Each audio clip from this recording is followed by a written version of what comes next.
Long way, get this shit a long way, hit the long way, long way, hit the long way, long way, long way, long way, long way, long way, long way, long way, long way, long way, long way, long way, long way, shit, long way, long shit, long way, long way, long way, long way, long way, long way, shit a long way. Gotta get the shot, get the shit a long way, get the shot, get the shot, get the shit a long finish rich, yeah. Gotta get the shit a long way, get the shot, know but she don't really understand, man. Gotta know but she don't really understand, man. Gotta get a meal, but she don't understand, man. She be trippin' every day, she be trippin' every way, but I gotta get this shit a long way, yeah. Tryna get money every single way, tryna get money every single day, yeah. Get money every single way, every day. Every day we gotta get paid, yeah. Every day we gotta get paid, yeah. I'm feeling like we be the new slaves, yeah. No, we gotta finish rich, no, we gotta finish rich. Got a new bitch, she don't understand rich. She don't understand, niggas gotta get rich. She don't understand, sometimes we gotta hit lit. No, we ain't hit lit, we tryna get the long way, yeah. Tryna get this shit the long way, yeah. Coach is tryna wrap up a entree, yeah. Told you the other day that did my phone strong. We gon' shoot the long way, we gon' get the long way, yeah. Yeah, I get the shit the long way. My bitch be trippin' back and forth like a phone way. My name is Tari, I ain't playing games, so I'm done Tari. Yesterday she told me that she about to leave, man. Said fuck it, bitch, we gon' get some money. Said fuck it, bitch, I'm about to get some money. So what I do today, I want to get some money, yeah. Cause we gon' get this shit the long way, we gon' get the long way, yeah. Back and forth like the pong way, yeah. Man, I'ma get this shit the long way, get this shit the long way. Just the only way today, because they go with shit's crazy. We gotta wear a mask, we the new slaves, and we be wearing this shit like every day. We be okay, we gon' be okay, they gon' be okay, they gon' be okay for me, yeah. So we gon' get this shit the long way, we gon' get this shit the long way, we gon' get this shit the long way, yeah, we get shit the long way, yeah, cause we gon' be okay, we gon' be okay, yeah, we gon' get the long way, yeah. Hello, everybody. Hello. Welcome to another edition of Savings Minus Debt. I'm your host, LJ Young. Welcome. What's up, Antoine? Nick, what's going on? How you guys doing today? Welcome. Let me get a couple things removed here. Remove that. Welcome, everybody. Give everybody a chance to get up in here so we can get started. Stop slave-splaining. Let's do this. Yeah, you're right, Antoine. We need debt slaves. None of this would work without debt slaves. Anyway, what's up, Nick? My name is LJ Young, and I am the founder of SMD, and I am a 100% debt-free motivational speaker and personal finance educator. I help people become financially free by helping them mathematically see. Basically, I help people by sharing my gift, my personal finance gift. And my finance gift is the ability to see negative numbers psychologically. All right. And what that means is this. If you have a 30-year mortgage, open up your calculator, put in your mortgage payment minus your mortgage balance and hit equal. As you're looking at the calculator, listen to the sound of my voice. The reason why you believe you're a homeowner is because you cannot see negative numbers psychologically. You can obviously see them physically because you're looking at your calculator now. You're looking at this negative number on your calculator, and then you gotta ask yourself, well, what kind of house can I buy with that amount of money? What kind of house can I buy? And you're looking at it, you say, well, I can't buy anything with a negative number. Then why do you think you bought a house? See, that's because you cannot see negative numbers psychologically. That's why you believe you're a homeowner with equity. And what that is that's a place called the debt matrix. And the debt matrix is a place where you can buy anything you want and own anything you want with no money of your own. You can own a house, you can own a business, You can own cars, you can own iPhones, you can own Teslas, you can own with no money, and you can own them. That's the debt matrix is the central banks created the debt matrix. All right. That's where they live. That's where they finance your dreams, everything you want to do, investing, 401ks, you know, Roth IRAs, anything you want to invest in with no money. That's where you can do it. Now, outside the debt matrix is what we have coined, SMD family has coined freeism. All right. That's where people own themselves. The people outside. Now, there's two kinds in the debt matrix. There's two kinds of debt slaves. There's unconscious debt slaves and conscious debt slaves. Unconscious debt slaves are what I just showed you. They can't see negative numbers psychologically, but conscious debt slaves found the SMD channel. Now they can see. Now they're like, oh shit, I'm in the negative. I got to do what I need to do to get out from the negative, to get on the side of freeism. All right.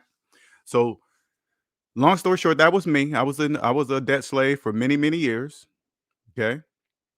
Making six figures, college educated, all that good stuff. And I just, for the life of me, I don't know exactly what happened, but I woke up and found Dave Ramsey. Dave Ramsey basically says, take the math that we all learned in elementary school and apply it to your finances using these baby steps. That's what I did and freed myself. Now, until I freed myself, I didn't know I was a debt slave. I thought debt was just part of life. Everybody has debt. Everybody has car payments. Everybody has credit card. I just thought that was true until I freed myself and realized that's not true. Only debt slaves make payments because they have no money. Okay. What's up, Donovan? What's up, Kenneth? Lesson burn. And so now that I quit my job and I got out of debt when I was 45, 44, completely out of debt, but it took me 2 years to get to the point of out of debt. So I woke up around 41, 42, somewhere around there, right? Now, long story short, the bigger picture is all capitalist economies are psychological. Okay? They're psychological. They're not a physical thing. No currency at all in any form exists for debt slaves. None. Diamonds, uh, physical US dollars, gold, silver, nothing exists for debt slaves. Nothing. It's all a program. And when I say a program, I don't mean a program. Well, I guess it is a program, I guess. What From what I gather, it's basically they programmed debt slaves not to recognize zero or negative numbers. Now, they whenever you ask a debt slave to count, they always start with one, and you got to look at what about zero? Zero's there. They taught us all this in elementary school. And if they can't see zero, they can't see negative. They don't know negative numbers exist either. That's why they believe they're homeowners with mortgages. Now, now to give a debt slave an idea of what I mean by the debt matrix, I'm gonna give you an example. Like I said earlier, when you put in your mortgage payment minus your mortgage balance and hit equal, you see a large negative number. That negative number passes through the debt matrix. Okay, it passes through the debt matrix, comes out on the other side. The debt matrix is a space between your calculator and your brain. That negative number passes through the debt matrix, and then when it comes outside on the other side of the debt matrix, but no, not outside the debt matrix. I guess you guys stay in. It never comes out. I think I've been saying that wrong. No, you guys stay in there. Okay, so this all happens within the debt matrix. Let me not say because outside the debt matrix is freeism. So you're in the debt matrix. You see the negative number. The negative number passes through the debt matrix, and then when it reaches your brain, you think you're a homeowner with equity. Okay, that's how it works. That's how the bank set it up, central banks, right?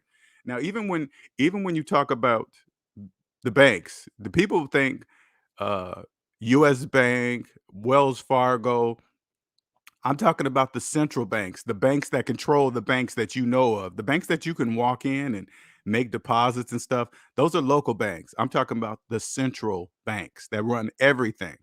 Without the central banks, debt slaves couldn't, you guys couldn't buy anything because you guys have no money.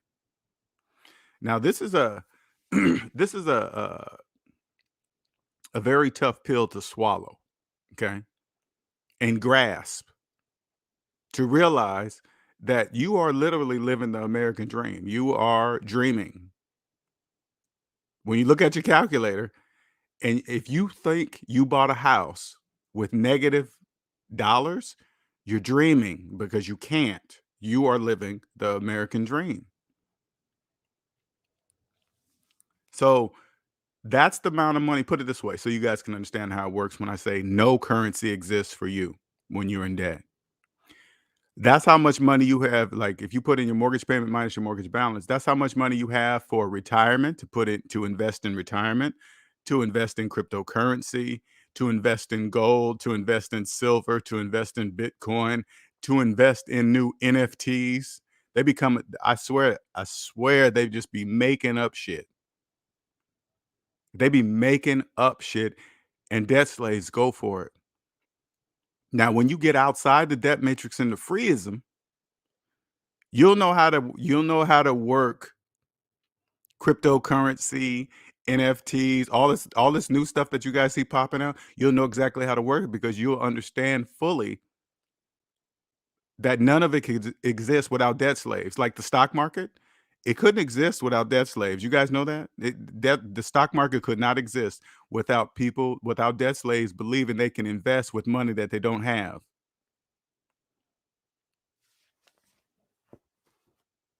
Now, it took me a long time to grasp this concept, to grasp this psychological, I don't even know what you call it. But you got to remember, I discovered it. It was already here. I discovered something that was already here.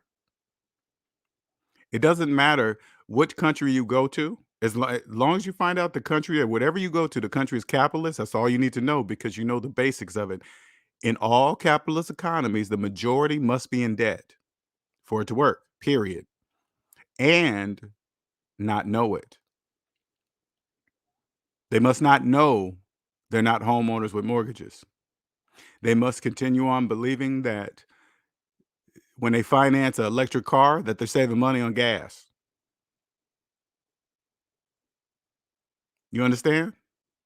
They must continue to believe that they're investing in their 401ks. They must believe that they're reducing their tax bracket by doing so. They must believe that they're earning interest on their investments. They must believe that. That's important for all capitalist economies to work.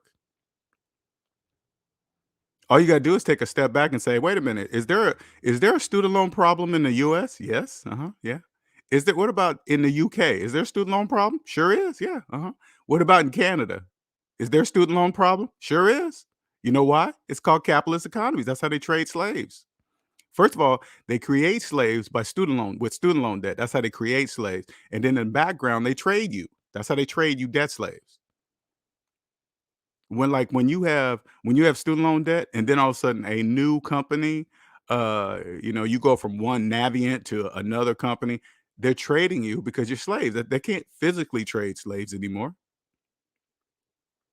That's illegal. Physical trade, slave trading, but they can trade you with your student loan debt. It doesn't matter what color you are. It doesn't matter. It doesn't matter who has student loan debt. They're trading you because you're debt slaves. That's how they treat you. You guys have no money, like US currency. None of that exists for you. It's psychological. You don't know that because you can't see negative numbers. Now, I was talking to a client and I realized he was like, "LJ, he said, "You know what you're doing, man?" I was like, "What?" He said, "Man, you're going against the world." Now, I know it seems like I'm going against the world. It does seem like that. I'm going against debt slaves. People that understand money know exactly what I'm saying. They know exactly what I'm saying. They probably even wondering, well, wow, he's using words that to describe it better than I am. Because I've never, ever in my entire life heard anybody come up to me and say, "Hey, LJ, do you know the capitalist economies are psychological?" Nobody's ever came up to me and said that, ever. What's up, Zeke? Nobody's ever said that to me. Hey, man, money's not real, right? You know it doesn't exist for I mean, it exists for people like me with money. Yeah, that's people that understand money. But for debt slaves, no money exists. And they even tell you on the website how much they make $100 bills for 14 cents. There's people out here that will kill you for $100. Kill you.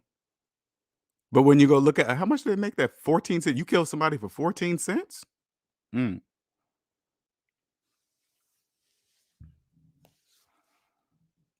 Money's not a look. Did you guys know that? Money is not a look. Money doesn't Having money doesn't look like anything. Money, just because you see somebody with a Ferrari, that doesn't mean they have money. That just means they're driving a Ferrari. That's it. That you don't know how they got it. You don't know whose it is. You don't know if it's rented, if they're making payments. You have no idea what. And especially when you get outside the debt matrix into freeism, there is no way you even want debt slaves to know you have money. You don't want them to know. They have nothing, and you pretending to have something. Hey, whatever. It is and I ain't gonna lie, it is an amazing feeling to know something that millions of people don't know. It's an amazing feeling that I can go to any country as long as they're capitalist and thrive and thrive. Donovan says, if you look back into history of the U.S., some of the first credit was issued to buy physical slaves. Capitalism, and this is my opinion. Okay, well, it's not opinion. When slavery was legal, the wealthy became wealthy because of the slaves they had. They had basically free labor. Now, when slavery was coming to an end, you better believe the wealthy understood well beforehand when slavery was coming to an end. They knew it was coming. So you think they were just going to stop being wealthy? Hey, we've been wealthy for centuries because of slavery. Now that they're abolishing slavery, we're going to just be broke? No, they had to come up with something fast. So they came up with capitalism. Instead of enslaving people physically, they enslave people psychologically. And not only enslave, now let me make sure you guys understand. The wealthy are not enslaving you. You are enslaving yourself. That's what's so wonderful about capitalist economies. You enslave yourself. Nobody's enslaving you but you. You have a choice. Like I was reading back, like, and slavery ended in like 1865, right? US really became capitalist in the 1900, 1900. It became capitalist. So that's what, like 35 years between slavery ending. So the wealthy probably knew that slavery was coming to an end. So they probably got started about 10, 15 years before that. This is just my assumption, okay? They always knew it was coming to an end. They had to replace that income. This is even better than physical slaves. You guys know that? It's way better because it doesn't have anything to do with race, color, where you live. No, nothing. Age, nothing. Psychological slavery is amazing. Whoever whoever designed this system, what family, whatever, man, it's absolutely hands down amazing. Like when I think about physical money now, I remember being in the debt matrix. Every now and then you would hear somebody say, "Oh man, money's just paper." Well, yeah, it's paper, That's true. But when you get outside the debt matrix, you see it. It's paper. Yes, it's just paper with green writing on it and fancy lettering. It's like when they do these fancy to keep it from getting counterfeited, right? They do this fancy stuff. It's like you do all that for 14 cents? I mean, you look at $100 bill, you could tell it was put some time was put into this bill. And I'm explaining how it was put into this bill, right? To make $100 bill to keep it from getting counterfeited, right? But what it's psychological. So what they do is they make a bill for 14 cents, right? And then they make the slaves believe it's 100.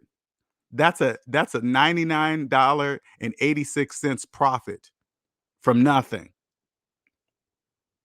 Isn't that shit is amazing to me. That's amazing. They make it for 14, makes debt slaves believe it's 100. They make a $99.86 profit off of each bill of $100 bill.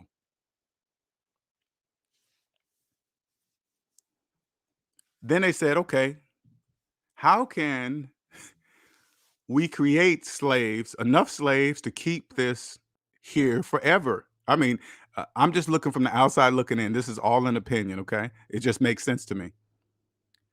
Make people believe that they ain't shit without a college degree. You guys, now remember, debt slaves have no money. They have no choice but to borrow student loan money because they have no money. Okay. They're making car payments. You think they're going to be able to afford to pay for college? The answer is no. Make them believe they're not nothing without a college degree. They all believe it. And then they'll get student loan debt and keep the student loan debt for their entire life. Then they move on to the mortgage industry. They know you making car payments, there's no way you're going to be able to afford a house. First, you get student loan debt. Now you're trapped forever. Okay.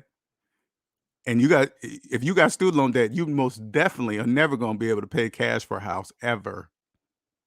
Those two right there, the the the housing market could not exist without debt slaves. If debt slaves all woke up and realized they're not homeowners with mortgages and they just got up and walked out of the house and just left because they knew they were never going to own it, the housing market would crash. You guys understand that? It would crash. The wealthy understand they can't be wealthy without debt slaves. Same thing with slavery. You think the wealthy could have been wealthy without slaves producing everything for them? No, this is better. Debt slaves, this is wonderful about capitalist economies. Debt slaves don't know that they're debt slaves. They really believe they have money to invest into 401ks, retirements, Roth IRAs. I mean, look at all the channels on YouTube. They got millions of channels on YouTube, not millions, hundreds of thousands of financial channels on YouTube telling you how to invest while having student loan debt. Telling you that you have equity in a house that you don't own. That's all part of the plan, baby. That's all part of the plan. That's a program. The banks are loving that. All the debt slaves giving all the other financial information. You guys just believe it. It's bananas. When you step outside the debt matrix into freeism, it's like, wow, this you got to respect the system. How do you respect the system? By properly paying your taxes. That's how you respect it. Because you got to remember, if they didn't force debt slaves to play, they wouldn't play. That's why you can go to prison for tax evasion, because taxes are the backbone of all capitalist economies. The reason why tax evasion is so severe, because you don't have to cheat. You don't have to. There's no reason for cheating. There's no reason. There's no exception for it. Antoine says it's cheaper to have slaves psychologically rather. Oh yeah, way cheaper. Whoever came up with saying we're going to make slaves and they're not going to know they're slaves. You know, kind of, you guys really don't understand the psychological background of what that must have taken. I mean, did it really take 50 years to design? I don't know, man. It seemed like, and now that everything's going digital, the sky's the limit. The sky is the limit. Cryptocurrency, everything digital, all numbers on on a computer screen. Debt slaves believe that cryptocurrency is different from credit. They really believe that. They think credit is money. Hey man, they all say the same thing. Oh man, they use other people's money. OPM, yeah, OPM, use other people's money. Debt slave, you have no choice but to use other people's money. What are you talking about, debt slave? You don't have no money. You have to use other people's money, aka the bank's money. The bank knows that. Like, here's another thing. Like when you hear a debt slave talking about investing in the stock market and they have student loan debt, they don't know that they're indirectly investing in the stock market for the bank. They have to borrow money to invest. That means they're investing for the bank.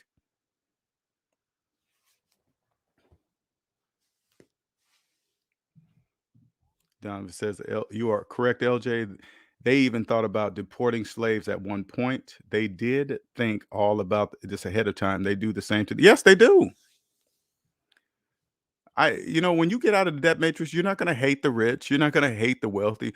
Oh, they know ahead of time before things. Yes, they do. So what? Become wealthy, and you'll be the same. I always tell this story because this just makes sense. I remember when I was living in Seattle, right? I used to go this particular way to work, okay, to avoid traffic and all this other stuff, right? Well, this one way I went to work was just a big open, there was a lot of land in this area, right? Just open farmland. It was just a big open area, non really built area, right? One day I'm driving to work and I see them constructing something in this one little area. And then about after a month, I saw that it was a big, nice hotel, not a motel, a hotel, a nice one. And I thought to myself, why in the hell would they put a nice hotel in the middle of nowhere? That's what I thought to myself. Why would you put that here? It's not, I'm thinking, okay, the airport's still quite a distance away. There's not really anything around here. And then short time later, they built up a little strip mall around the hotel, a little Starbucks, Subway sandwiches, or something, just those little strip mall area you can go in there and buy multiple things. I was like, again, did you guys build that strip mall for this hotel? Why would you do that? I was just thinking that to myself, right? I kid you not, about a year or two later, guess what was that filled up the rest of that field? A Amazon fulfillment center. A Amazon fulfillment center that takes up blocks. Have you guys ever seen an Amazon fulfillment center? Those things are blocks. They knew at least 5 to 10 years ahead of time that the Amazon fulfillment center was gonna be built there. That's why they put the hotel and all the mall places there. That's what they were ready for it. Guess what? That hotel stays full. That strip mall area with all the little food places, I'm sure they are busy every single day. Same thing in this one area in Seattle. This is primarily a black area. It was called the Central District in Seattle, Washington, right? I used to always it was primarily black rundown houses, it would just wasn't it's just not a very good area, okay?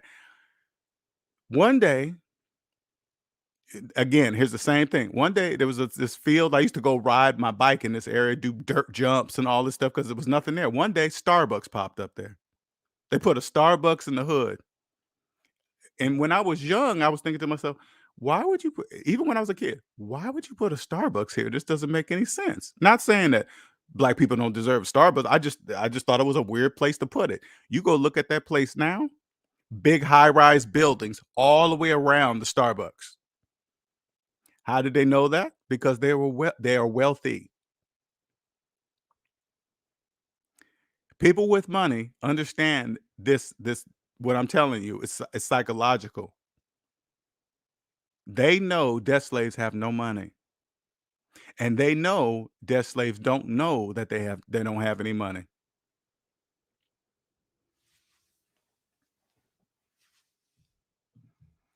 I shake my head when my family and friends brag about their credit scores. Right. Ain't that crazy? Debt slaves don't know. A credit score is nothing more than reward points for staying in debt. Debt slaves don't know credit score don't mean anything. They don't mean anything. Just because you got a high credit score, what's that mean? Nothing. You're a high value debt. That's how they rate debt slaves. Again, slavery's still here. Instead of, you know how they used to physically put slaves up on a stage to be sold? And then if they're bad, they're whipped. Now they changed it from physical to psychological. Instead of a stage and physical slave, they put credit reports. This is how they advertise their slaves. Here's a good slave. He or she has an 800 credit score. This is a high value slave. You got a low credit score, you're a low valued slave. You're still slaves. That's how they trade you. They trade you in the background. Every now and then somebody buys your debt, and now you have a new owner. They're reaching out to you. Hey, we're the owners of your debt. How are you gonna pay us? That's how they trade you slaves.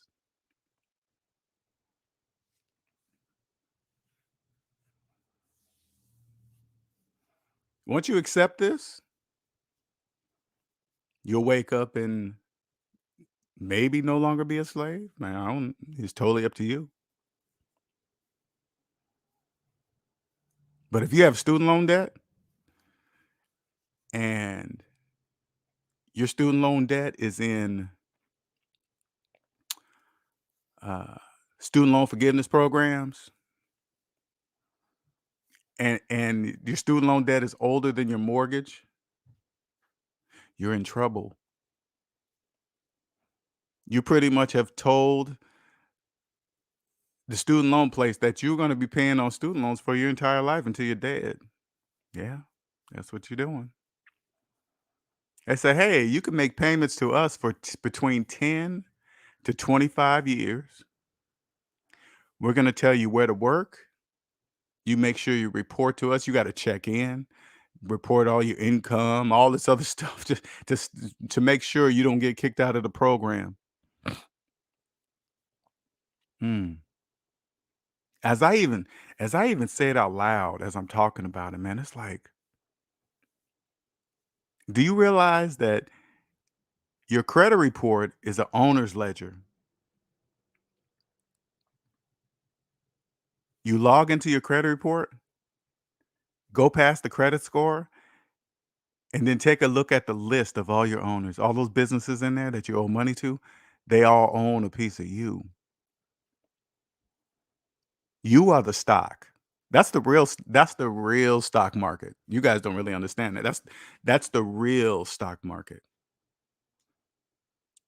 You look in there, because have you noticed, like, when hackers hack stuff, hack bank accounts and all this other stuff, and I mean that social security number. Have you noticed they never ever hack the credit report agencies? Nobody ever gets in there and scrambles up numbers, erases people's debt. You notice that never happens. Do you notice that?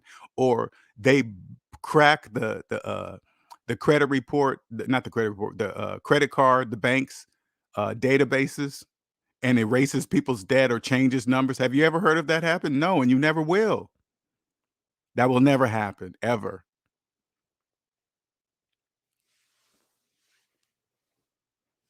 That will never happen. They always get in there. Hey, they got a hold of your social security numbers. What else they always say? Oh, they got a hold of your address, and then guess what they do? They turn around and say, listen.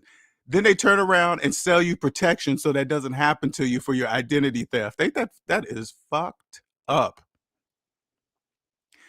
Their databases supposedly get hacked and get your information, and they never steal the money of credit card agents, but they get the social security numbers and addresses and all this other stuff, create identity theft, and then they turn around and say, hey, but we can sell you identity theft protection. Wait a minute, isn't it your fault that they cracked into your database? Why don't you just fix your database instead of trying to sell me protection? Why don't you instead of selling me what you're about to sell me, why don't you just take that and fix that so I don't need to buy it from you? No, it's called business. They get the debt slaves all scared. Oh my God, somebody identity theft and stole your this and that and take all this information. Hey, and then but we have a protection plan that won't happen. Hey, why you already know how to prevent it? Okay, then how come it's not already in your system? Because they're going to sell it to you. I think this says only a slave would allow themselves to be sold from owner to owner. They don't know. Listen, they don't know they're being sold. They don't think it's a big deal. Like a lot of people with mortgages, they trade them slaves all the time. They always, every now and then, if you ever owned a house, and not when I say owned a house, if you've ever had a mortgage, excuse me, every now and then somebody will send the bank or another institution will send you a letter. Hey, we're the new owners of your loan, and blah, because they can't say you, because physical slavery is not that's illegal. But what you don't know is that they own you because of the debt. Now they're just reaching out to you and say, hey, basically, we're your new owners. You got to send us the money now, okay? Because we bought your debt. So that means we own you. 99% of people get turned, sure do. 99%. You're like, hey, man, I've been on this program for 10 years. Why am I getting denied? I don't know. You guess what they do? They sign up again. Because you got to remember, if you in a student loan forgiveness program and you followed all the rules for 10 years, right? Because the interest never stops, even though you're inside, it's absolutely brilliant. Even though you're in student loan forgiveness program, the interest doesn't stop. It still accumulates. Okay. And if you're in the program and you follow all the rules for 10 years and then they deny you, you got 10 years of interest that you've accumulated. Guess what they do? They sign right back up for another 10 years. Damn, I never thought about it like that. I have 5. Yes, you do, Donovan. 5 owners. They all own a piece of you. You're the stock, Donovan. You are the stock. Trust me, they check on you, log in and say, let me see how my slave Donovan's doing. Oh, okay. All right. Oh, they're probably looking at Donovan's credit report and say, he's been talking to somebody. He's been talking to somebody. It looked like he's rearranging some things here. What's going on? He's paying off debt. And just that's what I meant to say. You know how when back in the day when slaves got out of uh got out of order, they get whipped, right? Now, since that's illegal, now what they do now is when you pay off debt, they whip you with lowering your credit score. Like when you don't not pay off debt, when you don't pay your debts on time, they whip you by lowering your credit score. That's how they whip you today. Oh, you didn't pay us on time? Yeah, we're gonna drop your credit score 20 points. That's a whip.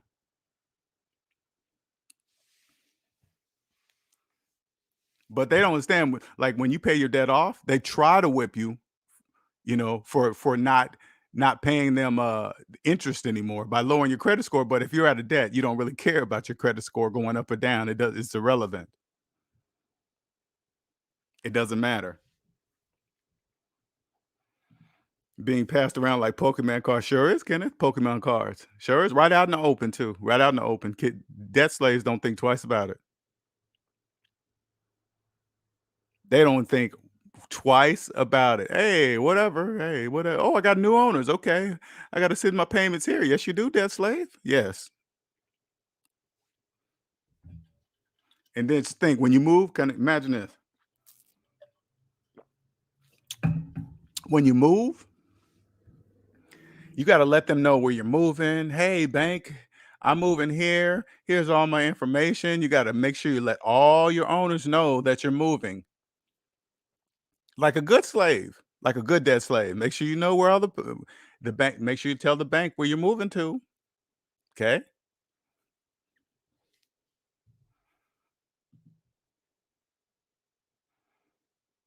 How dare you, Donovan?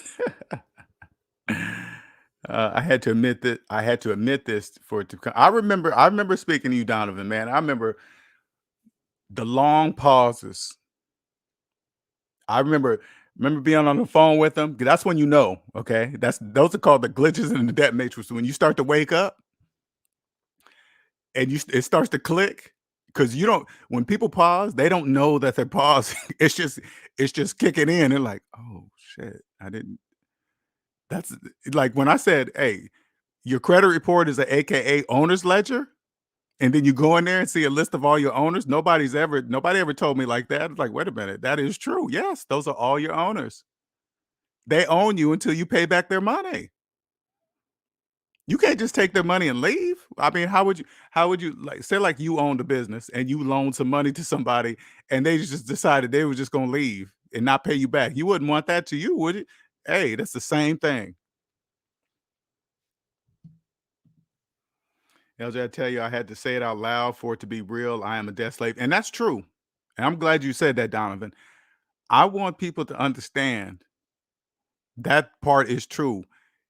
In order for you to wake up, you got to go get up, go into the bathroom, look into the mirror and say you're a debt slave. You have to say it. You have to look in the mirror and say, I own nothing. I don't own that car. I don't own the house that I'm in right now. Looking in this mirror, you see this mirror I'm looking in? I don't even own this mirror. I don't, if you have a college degree, I don't own the diploma. I don't own the degree inside that frame. I don't own it. Can you imagine this? Imagine how many people have nicely framed degrees on their walls. Because debt slaves love to brag about their degrees, right? But they don't even own them. That piece of paper in there is worthless. It's nothing. It don't mean anything. And those same people, and they're not going to tell you this. A lot of people with college degrees, they're not going to tell you this, right? Society will make you believe you ain't nothing without a college degree, but the majority of people with college degrees, I guarantee you they'll say, "I wish I didn't go." Why not? Because I owe hundreds of thousands of dollars in student loan debt. That's why I wish I didn't go. While at the same time, the people that don't have college degrees are walking around feeling bad because they don't have a college degree, not knowing that they're free. They don't even know that they're free. A person with a college degree is not going to tell a person without one that they wish they didn't do it. There is no way they're going to say that. They're not going to tell you that because they're not going to do it.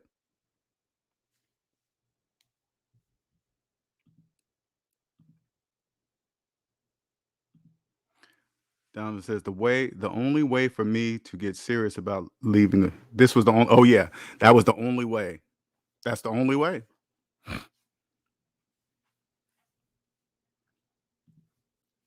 I would be leaving the government job like LJ.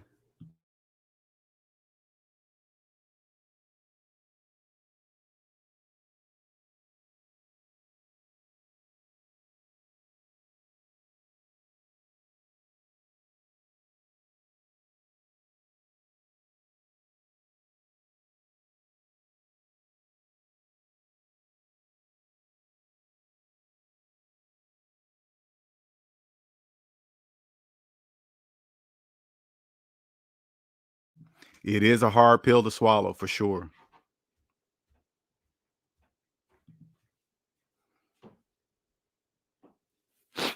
Man, first 2 years. And so even what's crazy, people will look down on people going to community college, thinking that if they go to some prestigious university that it means something. No, you just go deeper in debt. The bigger the college, the more the money.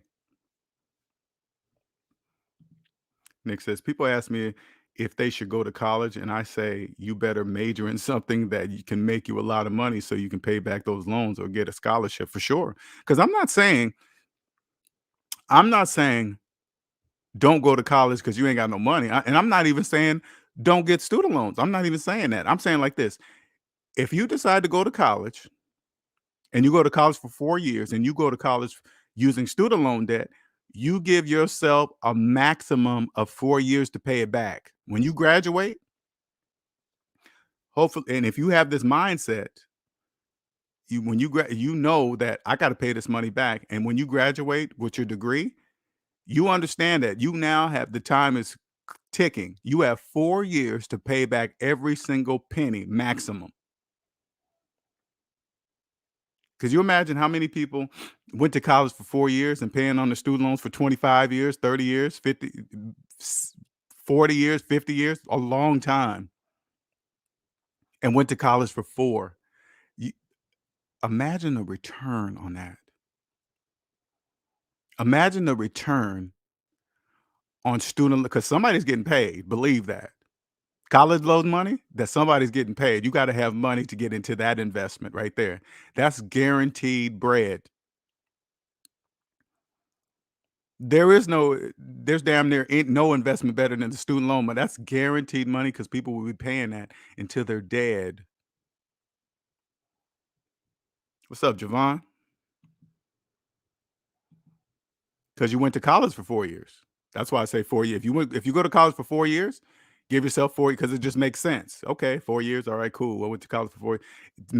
Making student loan payments any longer than 4 years wouldn't make sense. Why would you go? There's millions of people go to college for 4 years and pay on for 20 years. It's like, oh yeah, college is very expensive. Those same people will say, oh, college is very expensive. And you go, how long you been paying on your student loans? Oh, 20 years. Of course it's expensive for you, debt slave. You can't go up to a debt slave and say, "Hey, wasn't math a requirement when you went to college?" Yeah. Then how come you don't know not to do that? Because that's how people just think is normal.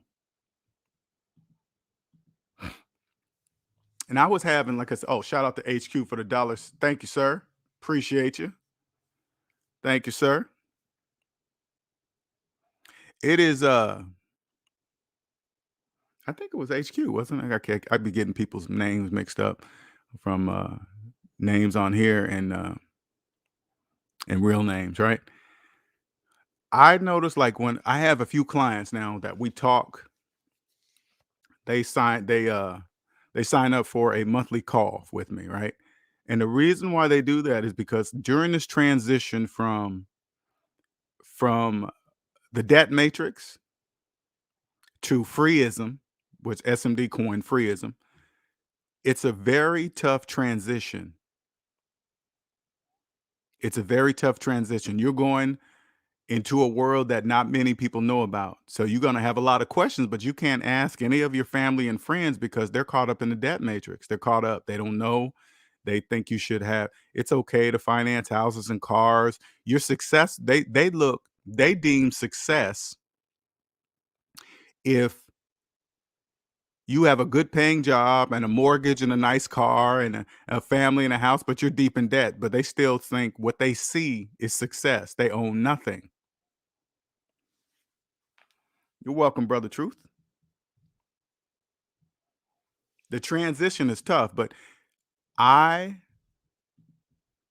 the reason why I offered that service is because when I was getting out of the debt matrix, I didn't have nobody to talk to about what I was trying to go through. I couldn't talk to my friends, I couldn't talk to my family, I couldn't talk to nobody because they was all up in the I'm like, "Hey man, man, I feel like you just have these different type of feelings, okay? You damn near don't even know the question, but it's nice to be able to call me and know the question that you're looking to ask, and I can tell you the question. Why do I know that? Because I went through it. That was me. I did all that, but I didn't have nobody to ask. I did just like everybody else. You start getting out of the first you come across I came across Dave Ramsey. I followed his plan and I was getting out of debt. I was so excited, man. I was like, yeah, I got to tell all my friends that I love and family. And hey, check this out, man. You know what they did? What are you talking about? That's stupid. That's dumb. Even let me, and I'm gonna share this with you guys. Even people that are close to me, even people that are close to me, down my dream. They down it. Oh, that's dumb, LJ. You ain't making no money. You ain't doing this. That they all say these things. People that are close to you that claim that they love you, you got to ignore them all. You got to remove them from your life. You got to be strong enough to say, no, I'm not going to accept that. Because believe it or not, emotions will interrupt, if you allow it, emotions and feelings will interrupt your dreams. Just because somebody else doesn't believe it, that's their problem. That's not your problem. That's their problem. You know when they're going to believe it? When you become a multimillionaire. Like when I become a multimillionaire, people will believe it then. When SMD's known around the world, because I know for a fact that I know something that millions of people don't know. This is a fact. This is not a guess. This is not, I'm not making up anything. I know for a fact that I know something that millions of people do not know. That's obvious.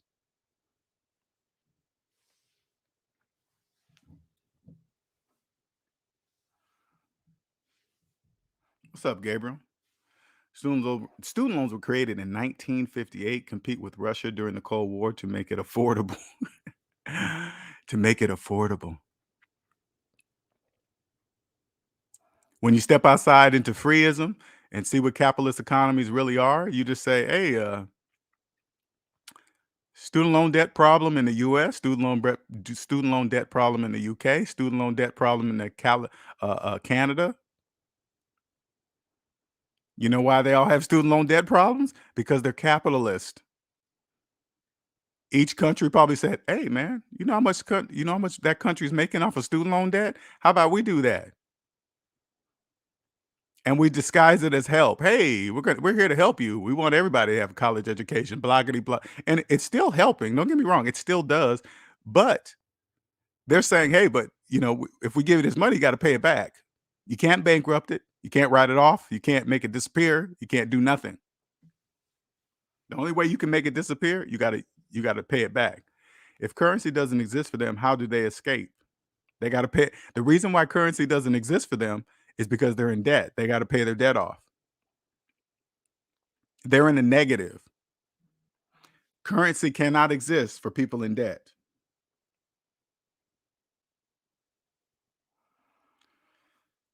Shout out to Brother Truth for the Cash App donation. Thank you very much, sir. Much appreciated. Let me put that up there because I always forget. Capitalist economies. And the one thing, and let me tell you something. What I really love about capitalist economies, it's a choice. It's a choice, and it always has been a choice.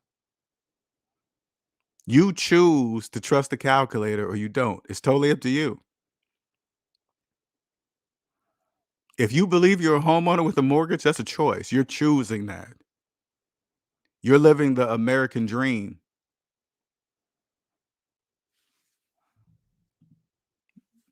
Javon, like what I was saying earlier with the currency, no currency exists for debt slaves. Physical money, gold, silver. Like when you hear this was so funny too. When you step outside the debt matrix, you hear all these people talk about, hey man, the value of the dollar's going down, the money's not backed by gold, and all this. You hear people talk like that, and when you don't know and understand how it works, they sound so smart. Oh man, yeah, Nixon took it off the gold standard back in 1970, and this and that. You turn to them and say, do you got student loan debt? If they say yes, that's why you're talking about gold. That's why you're talking about the dollar being backed by gold, because you're a student loan debt. That's what you think. You think the gold backing the dollar means anything. It don't mean anything. It don't mean nothing. That's a trick. That's a program. Who cares? Money's only backed by the person who's holding it. If you hold a 20 in your hand, like for people that don't really get it, that's what I want you to understand. Hold $20 in your hand, okay? In your other hand, open up the calculator. I want you to put in $20 minus your car payment and hit equal. Now, here's the glitch in the debt matrix. Which one do you believe? The $20 in your hand or the calculator? The calculator saying you don't have $20 in your hand and you don't have 20. The calculator say you're in a negative. You don't have $20 in your hand. So your 20 is backed by nothing because you have nothing. Now, if you imagine handing me that same 20, imagine you pass it over to me and then open up your calculator, put in $20 minus no car payment and hit equal. The calculator says I have $20 in my hand. Do you see how it's still the same 20. It's still the same 20. Now, imagine me handing the 20 back to you, then go $20 minus your car payment and hit equal. It's not there. Do you understand why they're gonna be comparing me to Einstein of personal finance? They're gonna be saying, "Hey, he's the Einstein of personal finance." And I'm telling you guys that follow, I'm not really, I just trust the calculator. That's what it is. But to them, that's a big deal.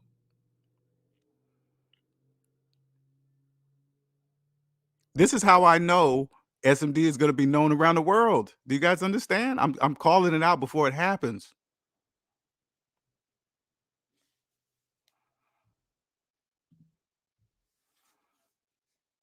If if LJ, didn't you have a follower who has more than $200,000 in student loan debt? And yeah, I remember. Yeah, I don't know if this person still follows me or not, but this person had 245,000, almost 250,000 in student loan debt, and she made $40,000 a year gross. It kind of reminded me of your family member that you were talking about, Gabriel. I really feel you guys don't really get this, but I really feel sad for a person like that. If you have $250,000, that when I hear about $250,000 in student loan debt, you know what I see? Somebody that was just taking the money, and a lot of people do this, okay? They think it's free money. They pretend to go to school, take a couple classes, take 5 or 6 credits so they can get some. They don't care what you do. They don't care if you fake it to whatever. As long as you sign the paperwork accepting that money, they don't care if you spend it on school, tires, rims, your friends, parties. They don't care. They don't care because they're gonna own you your entire life.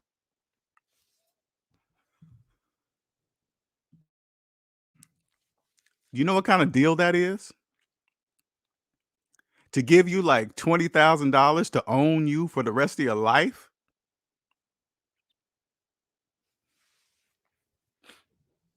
And here's another thing.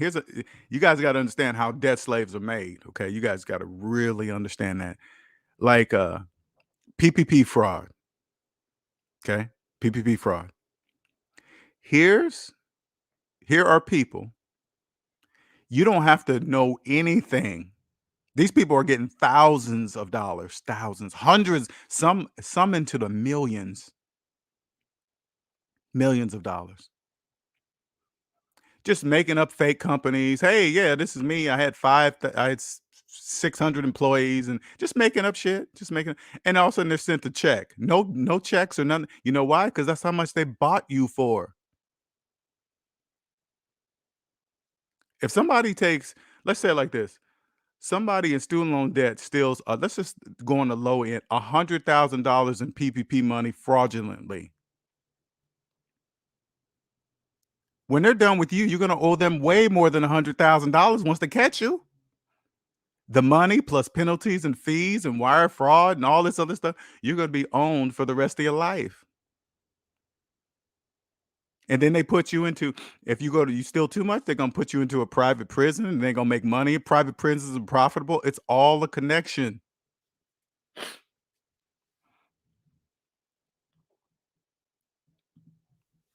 Oh yeah, it's very deep, Javon. Very deep. Very deep. Sometimes when I think about it, man, uh, I mean, I got over it for a while now. I've been over this, but to know this information, if I had known this in my 20s or my 30s, I'd have been a multimillionaire years ago. Years ago. Easy. Easy. Even when I was in my 20s and 30s, I knew something was wrong. I knew I was missing something.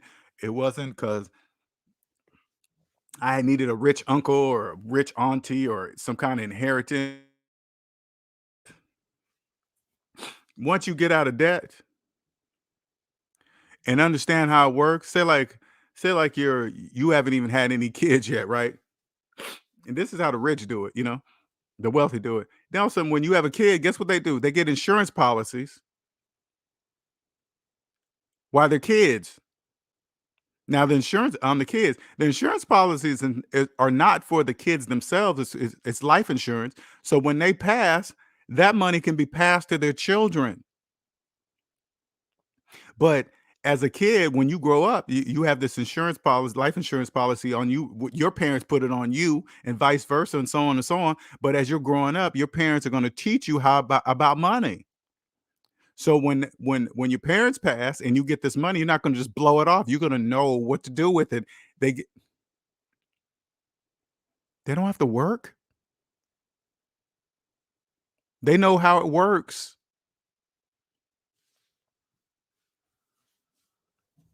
Because right now, like, say like you had an insurance policy for a couple $100,000, but you didn't know how it really worked. And then when you died, you pass it to your kids that don't know shit about money. Guess what they're gonna do? They're gonna go blow it. And even if like even if you left your kid $100,000 in insurance policy money, right? They're not, and they wanted a car. They're not gonna go and pay for the car in cash. Guess what they're gonna do? They're gonna put a down payment and make payments.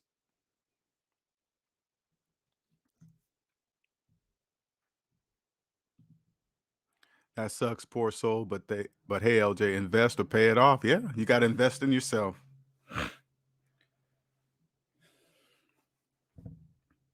You got to invest in yourself.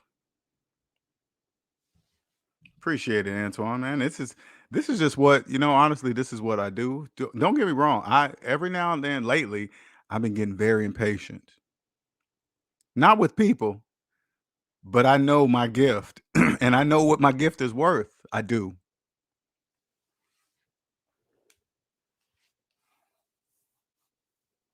I do.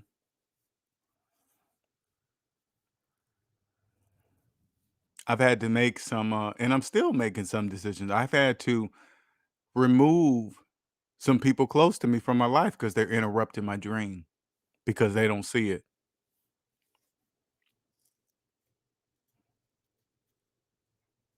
You guys, when you come along, especially the younger generation, when you guys live this way, you're gonna have to remove people that are close to you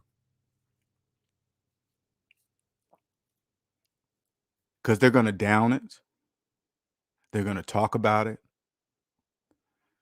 They're gonna say negative things about it. And what it really is they're talking about themselves. But you don't want to be around that. You don't want to be around that.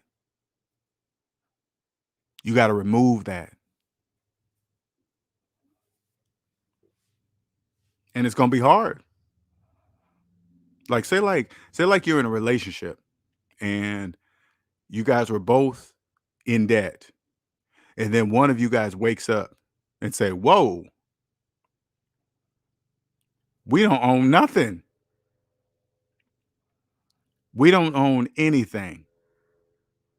And then you turn to your partner and say, "Hey, honey, husband, wife, we need to get on this plan because we don't own anything." And they turn to you and say, "This is debt is debt. Debt is part of life, and this is the way I'm going to live." You're going to have a decision to make. This person that you love,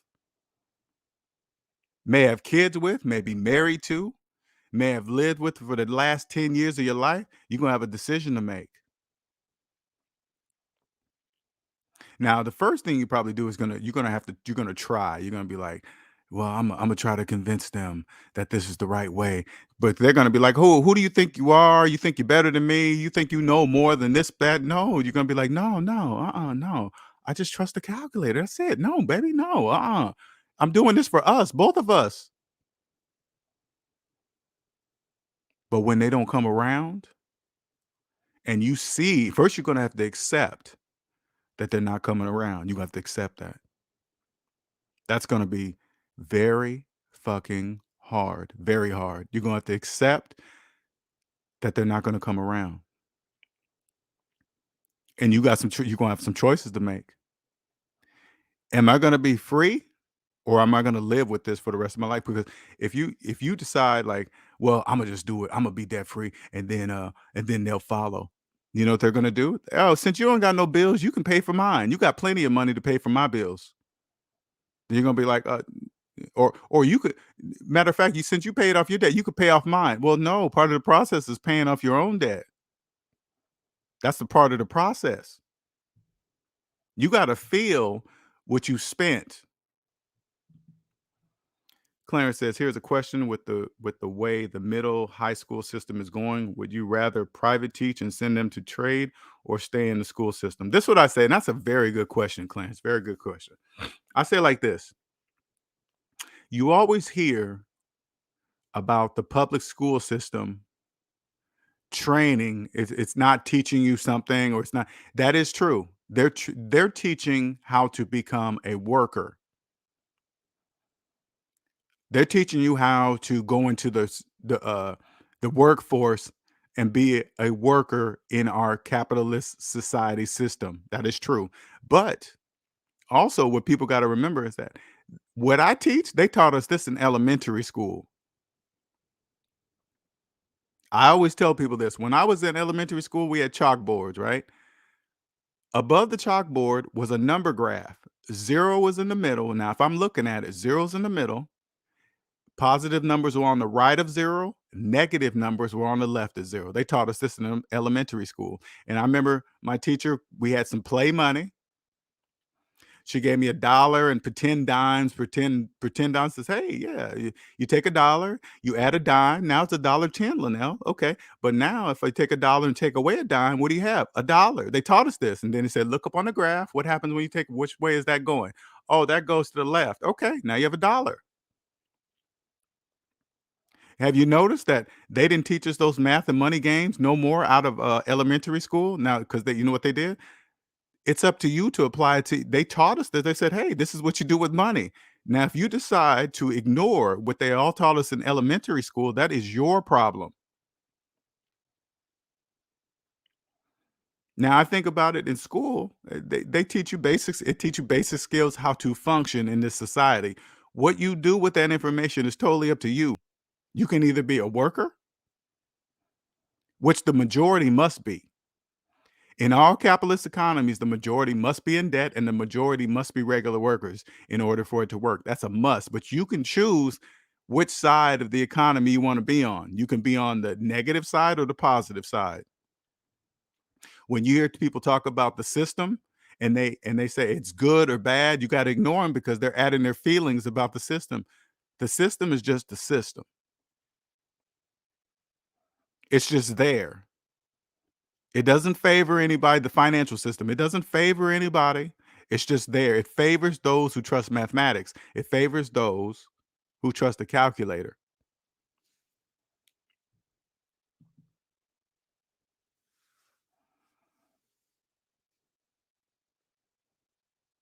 That's all you got. If you want to, like when I watch financial channels and there's all these people out here telling you guys what to do with this new money, cryptocurrency, NFTs, all this other stuff, just crazy nonsense. You always got to turn to them and say, "Do you have student loan debt?" Yeah. That's why you're talking the way you're talking. That's why you're talking like that. What's up, Mr. G? That's why you're talking like that. They don't know that they don't have any money. They don't know you can't do any of that. That's why it's invisible. But for example, you know how you can make many types of cryptocurrencies? Try to copy the US dollar and see what happens. They're gonna spank that ass. You try to do that. I can have many cryptocurrencies, but I only can have one USD. Yes, there's only one because that's how we want it. That's how it is.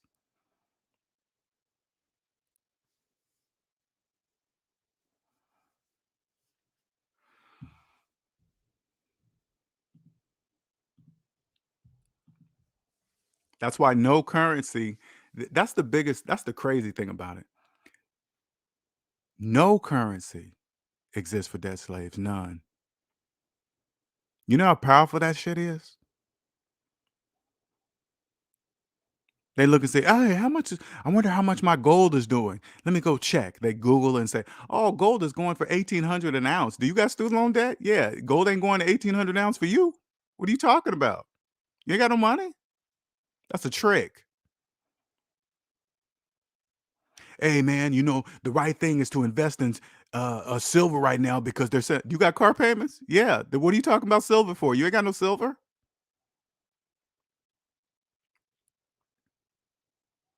You ain't got no silver.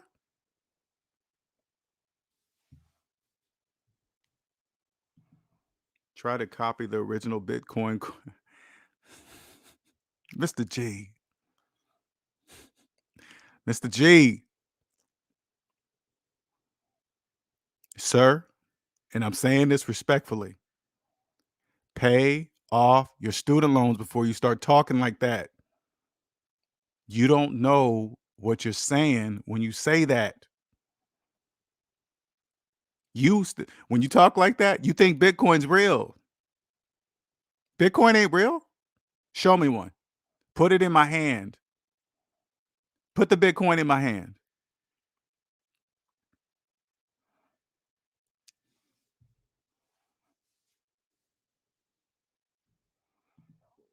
We need. I gotta give it, Mr. G. He don't give up though. I give it to him.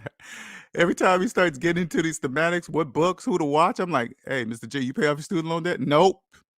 Sure have it. I'm like, okay, that's all we need to talk about. We don't need to talk about nothing else. Gaddafi tried to start a currency and got spanked. Sure did.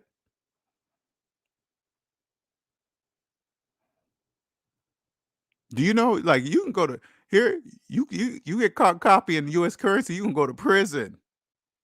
You understand that? You will go to prison for copying worthless pieces of paper. Worthless. Worthless pieces of paper.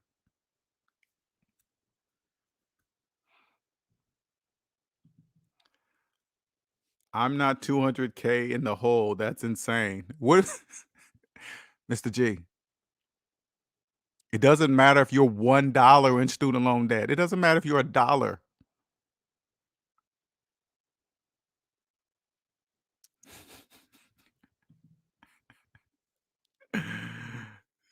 Who? You know why? Know why nobody knows it? Because it doesn't fucking exist. That's why, Mr. G, they just make it up for you debt slaves to believe it. You guys cannot invest in anything while having student loan debt, Mr. G. They just they just make up anything, man. They make up anything and people just believe it. Some mystery guy made up some blockchain and it connects via computers across everybody and is decentralized and blah blah blah. Whatever. Hey, whatever. Where you learn this information? Google, books, whatever. Hey, whatever.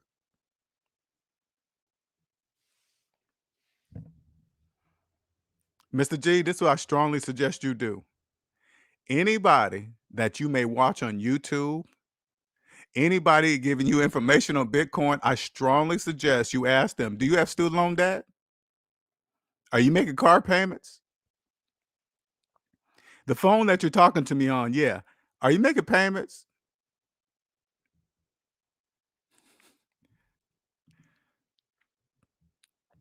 Mr. G? It will be anything that you want it to be, private, public, public, private, whatever you want it to be, P&P, whatever. Whatever you, hey, Mr. G, it will be anything you want it to be. That's how the banks made it. I know you don't believe in Mr. G, but guess what? The central banks came over cryptocurrency. I want you guys to understand that. They made it up. Because if they could get you guys to believe in paper money, imagine what they can do with money that doesn't exist. They can make up anything. It's the wild, wild west. It's unregulated. They can do anything they want. All you guys, all you guys do is log into Google. All you guys got to do is log into Google, and then you read the information that the banks put up on Google. Banks put that information up, so you guys believe it. You're right, Gabriel. I know he can't hear me, and that's okay. I mean, it's okay. Clarence says that called a pump and bump, the new trend of creating new Bitcoin or blockchain just to dump it the day it opens. It just now for people that have real money and that understand money, that understand it, cryptocurrency is the way to go. You know why? Because you just watch the debt slaves. Like if you think about this, this is all you got to. They got, for example, they're investing in Bitcoin or investing in cryptocurrency. All you got to do is like February, student loan payments are coming back up. They don't have any money. When student loan payments kick back in, they really ain't gonna have no money. So you just gotta watch the debt slaves. Just watch them. They're gonna think, "Oh my God, I invested in Bitcoin." They think they're gonna be able to pull some money out of their cryptocurrency and pay some of these student loan payments. But guess what? It ain't gonna be there because they're gonna. If you smart with money, you're gonna pull it before their payments are due. No, I haven't heard of GitHub. Is that is that a new cryptocurrency? What's GitHub? Tell me what that is, Mr. G. What is that?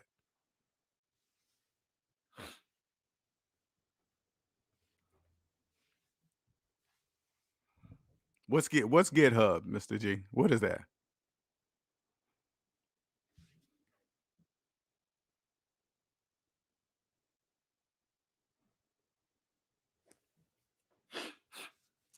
Man, they be coming. I was I was trying to pay attention to the other day with some NFTs, right? He said, I was like, what non-fungible? I was like, they just be making up shit. I mean, they keep you guys busy. Anything that you guys think that will get you a lot of money fast, and you believe the government can't follow it or whatever. I mean, whatever, man, whatever.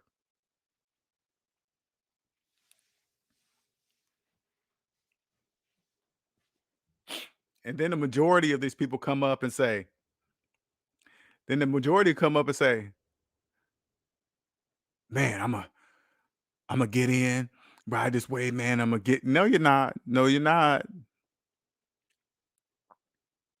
Because they don't know. Debt slaves don't know when to pull their money. I said like they see it going up, then they jump in because they want some of that fast money. And then majority of them come in there. Say like somebody did come up, right? They got in, got a few $1,000s and pulled it out. Guess what? They're not gonna. You guys are not gonna pay tax on it. No, you're not. You're going because you believe what they're telling you. Hey, they don't know the government. The IRS is not gonna. That's who told you that. Somebody making car payments. Somebody making student loan payments?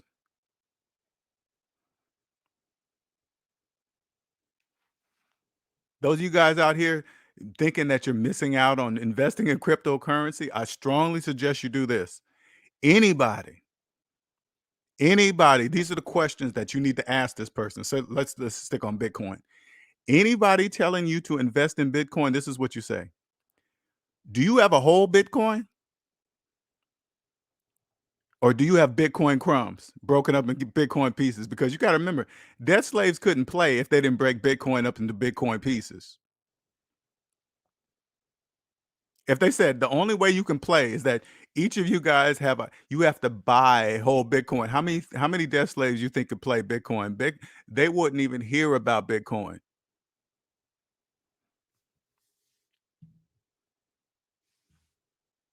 They got to break it up in Bitcoin crumbs, just like car payments, student loan payments. You see the track. You think a debt slaves can buy a whole car in cash? No, they got to break it up in crumbs, payments. That's called Bitcoin crumbs. And then the next question you have to say, are you making car payments? You're telling me to invest in Bitcoin? Yeah, shut up. You're a debt slave. What are you talking about? You can't do that. You're telling me to invest by breaking all the laws of mathematics? You cannot do that. All the nail, man. You're shattering dreams, man. You're telling people you can't. No, I'm not telling anybody anything. I'm just showing you something on the calculator. I'm just showing you on the calculator. I'm not I'm not trying to convince you of anything. I'm trying to say, hey, look at the calculator. That's all I'm saying. If you look at the calculator and you clearly see that it's in a negative and you still believe you can invest, that's your problem. That is your problem.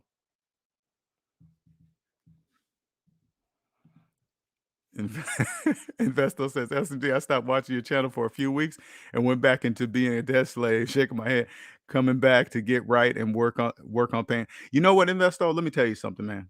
Don't feel bad about that either. That's part of the process. The debt matrix is strong.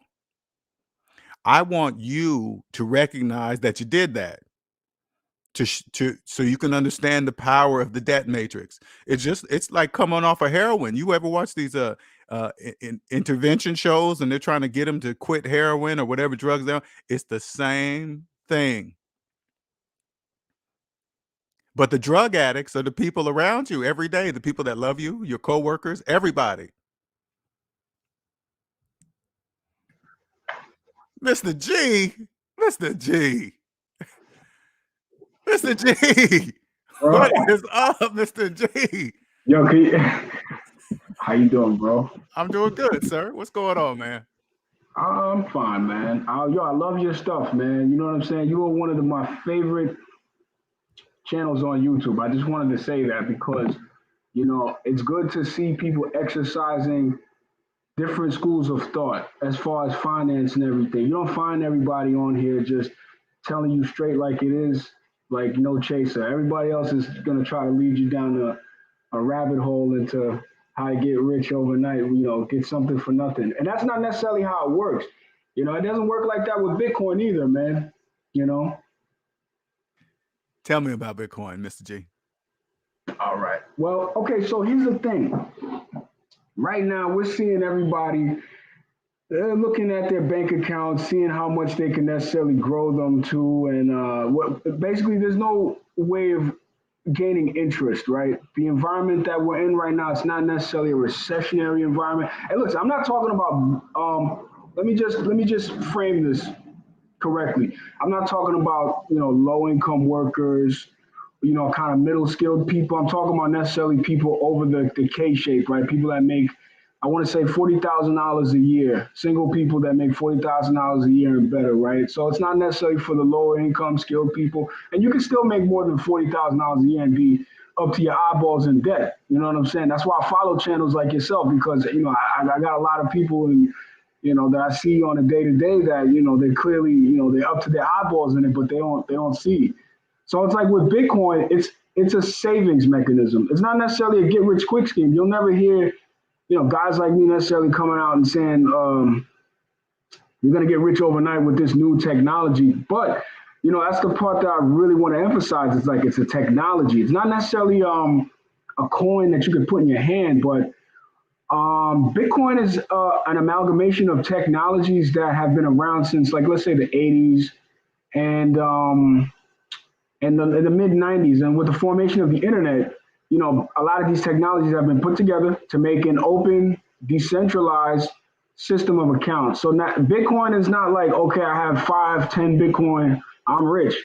Bitcoin is more like, okay, you can't make more Bitcoin, he can't make more Bitcoin, the banks can't make more Bitcoin. And if the central banks did create Bitcoin, they basically made a system where they can't make more of this thing. So, now in a Bitcoin economy, businesses can't get bailed out. There can't be no second chances. And just the way the technology works, that's why I try to focus more on the technology more or less than trying to sell it to people. It's up to you to really look into it for yourself and see if it's worth your while to buy Bitcoin or mine it or, transact it and get paid in it or whatever like that. Because there's a lot of other ways to expose yourself to this technology versus just trading and everything like that. Because what you're going to see online, you're going to see a lot of people just going about it the wrong way, right? Spending hours and hours behind a trading chart looking at the US dollar price, trying to see where they can get in and get out, right? Meanwhile, other people are looking at developing the technology.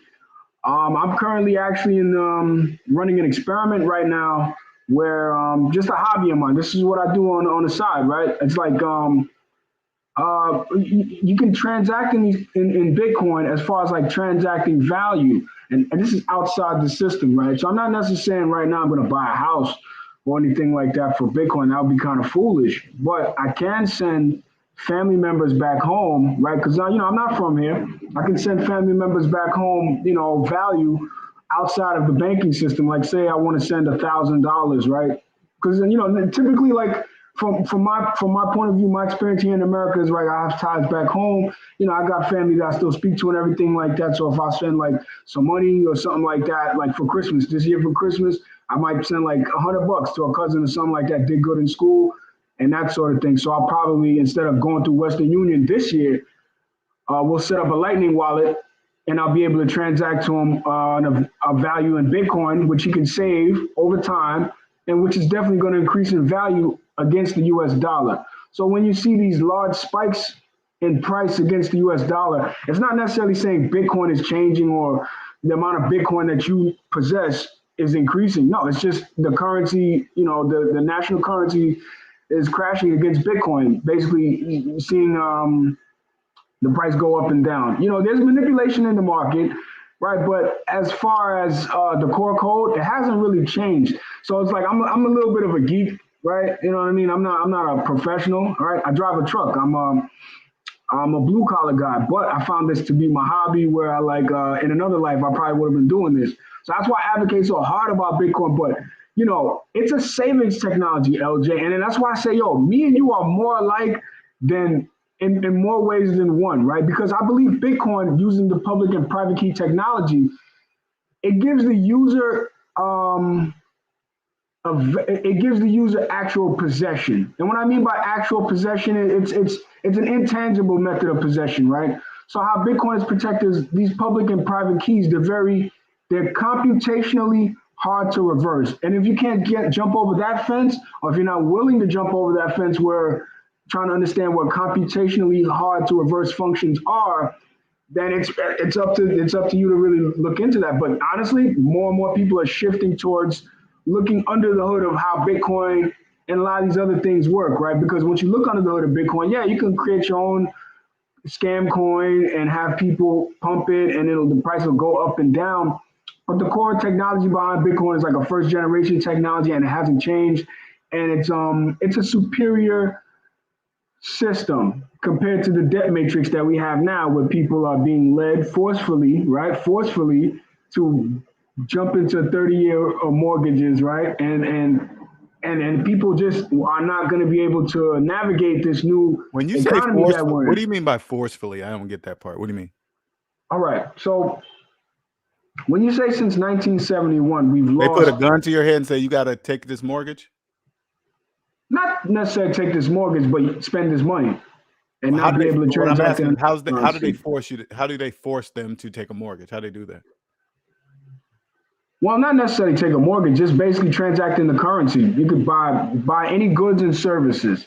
So a mortgage is a good or a service. You can buy a mortgage. It's just that they're trapping people in the currency to transact in, right? So most people, most people are really trapped underfoot economically. So they look at the dollar as their means of buying food, paying rent, not necessarily accruing assets, which is like I said, over the $40,000, let's say the mark for this year. I think, that's more or less the conversation for those people.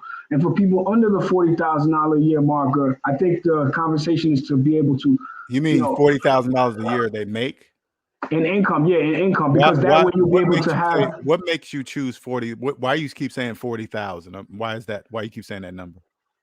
Okay, the reason why I say 40,000 is because your typical, let's say, bachelor's degree, right, from college, you graduate, would land you necessarily a job as like some kind of a middle management, kind of an employee. Who told you? Like, where do you get that information from? Google? I'm going to give you an example. So like a specialized degree in, like, let's say engineering or something like that, you would command like a salary of $100,000 plus, right? Let me say something. Let me say this to you, Mr. G, because you sound very enthusiastic about cryptocurrency, and nothing's wrong with that, Bitcoin or something like that, right? You're very, Well, I mean, I sound very knowledgeable about it because I mean, look, I could point you to the links. No, and send you where you need to go. You sound very knowledgeable about it. And there's nothing wrong with that. There's nothing wrong with that, okay? But I'm gonna ask you a question. When did you go to college? What year? I went in 2008. Okay. Yeah, I'm looking at your comments right now. I love you. So you've had your student loan since 2008? Yeah, but it's not like I never shared with you the actual amount, like the okay, no, it doesn't value. matter. The amount doesn't matter. It doesn't matter. The amount doesn't matter. So you went to college I'm gonna open up my calculator, okay? So you have your student loans. We're going to, let's just use 2022 since we're almost there, okay? So Yeah. we say 2022 minus 2008. That's 14 years that you've had student loans. And how long did you go to school? Well, I went the full 4 years. Okay, so I graduated. you went to college for 4 years, but you're paying on your student loans for 14 years. Right? Okay, okay, so if you could explain to me, take this knowledge that you just taught me about cryptocurrency, right? About Bitcoin. Tell me how, what in your mind, tell me how did you come up with going to college for 4 years but paying on it for 14 years? Tell me about your investment in that. Tell me. All right. So I could give you my story, which was my unique case, right? Which is unique to me, right? So I basically went to school. I was a little younger. I went to school for a degree that I'm not even in the field of now. I'm self-employed. Oh, don't feel bad. Millions of people do it. No. Yeah. I don't feel bad at all about my life decisions. That's why. So it's it's just a chapter of my life that I haven't gone back to, and I feel like the degree would have never served me in the position that I am now because it would have had me in a hierarchy that I wouldn't be allowed to speak my mind or. Well, no, don't forget about if you're using it or not. I'm asking.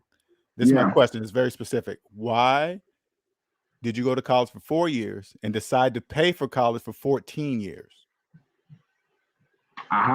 Well, okay, so I got a loan, just like everybody else. I got like a federal student loan. No, I know that part is clear. I'm just asking about the payback. Why go to college for 4 years and then pay on college for 14 years?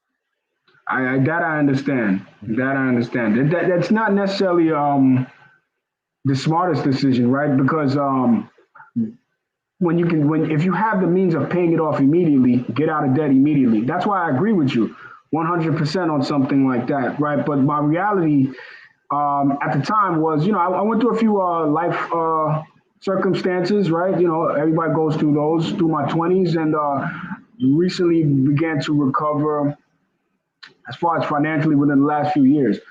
And I'm like the last time we left off, I managed to make good on some payments and everything like that, right? I went through this law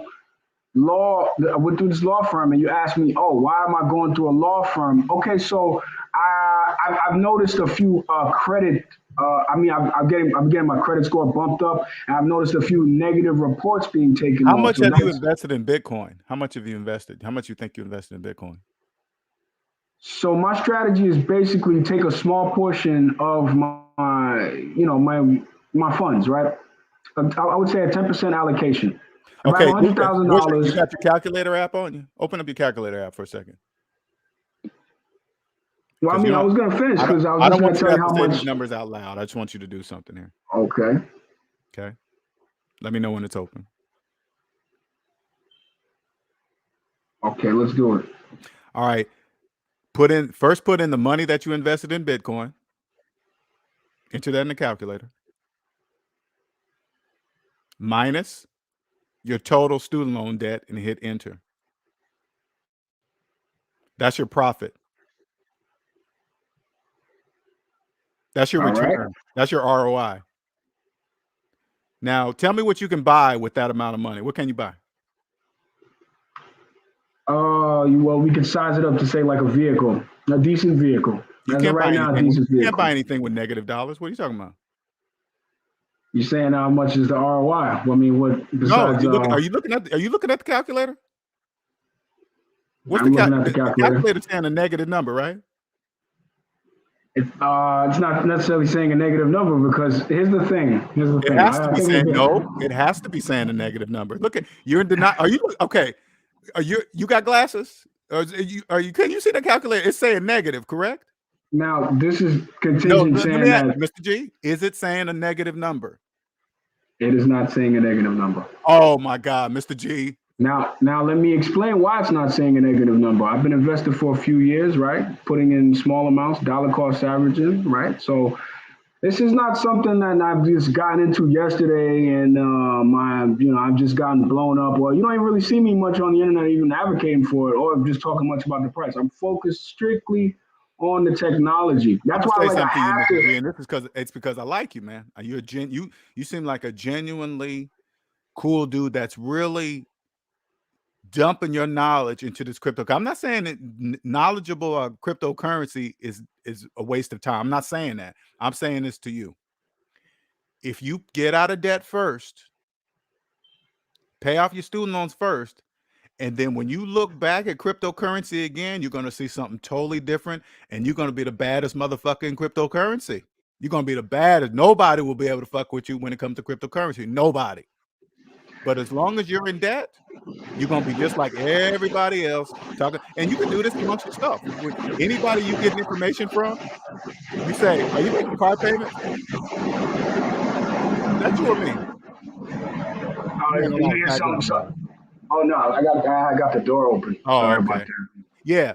Anybody you taking cryptocurrency advice from, you turn to them and say, are you making car payments? They're just like you. Well, you got to understand. So, all right. So I agree. Don't take advice from people who are not in good financial shape. That are in debt. That are in debt. Correct. Okay. Especially student loan debt. I wouldn't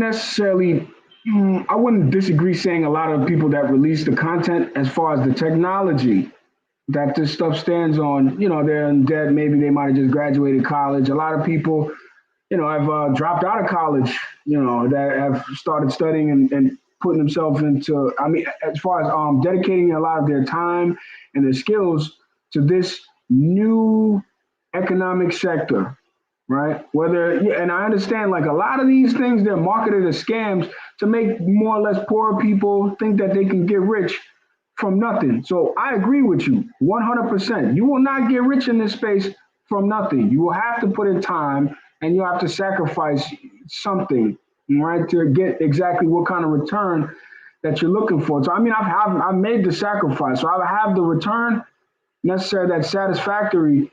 And I just advocate for the technology, man. But I love your stuff, man. I 100% guarantee people out here faking it to make it. And I think 2022 is going to be the year of the beast.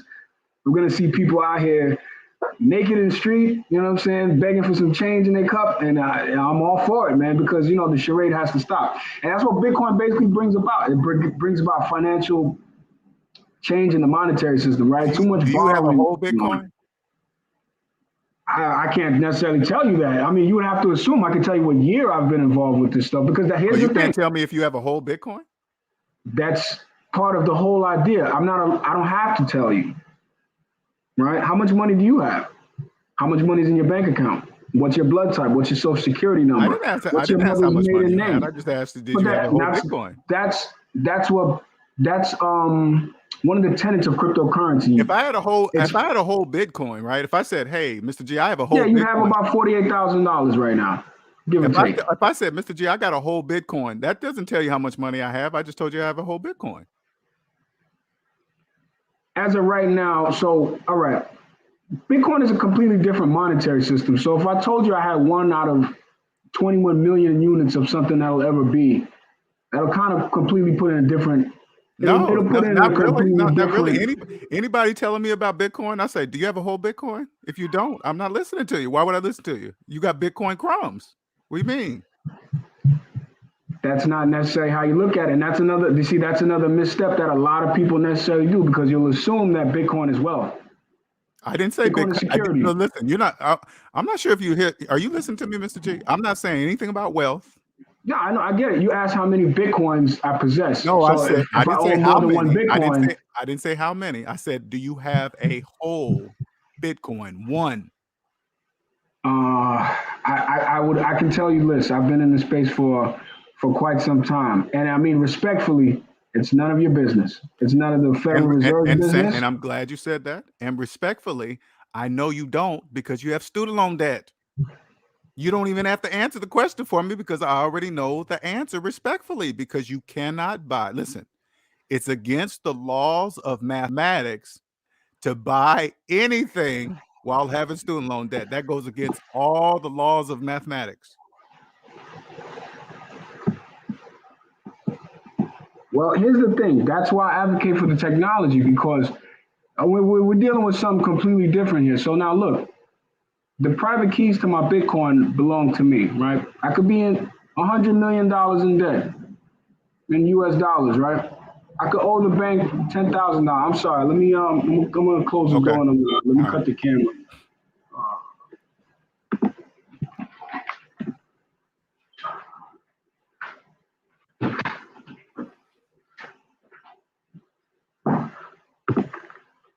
All right. So essentially, I could be up to my eyeballs in debt, correct? I could owe a lot of money, right?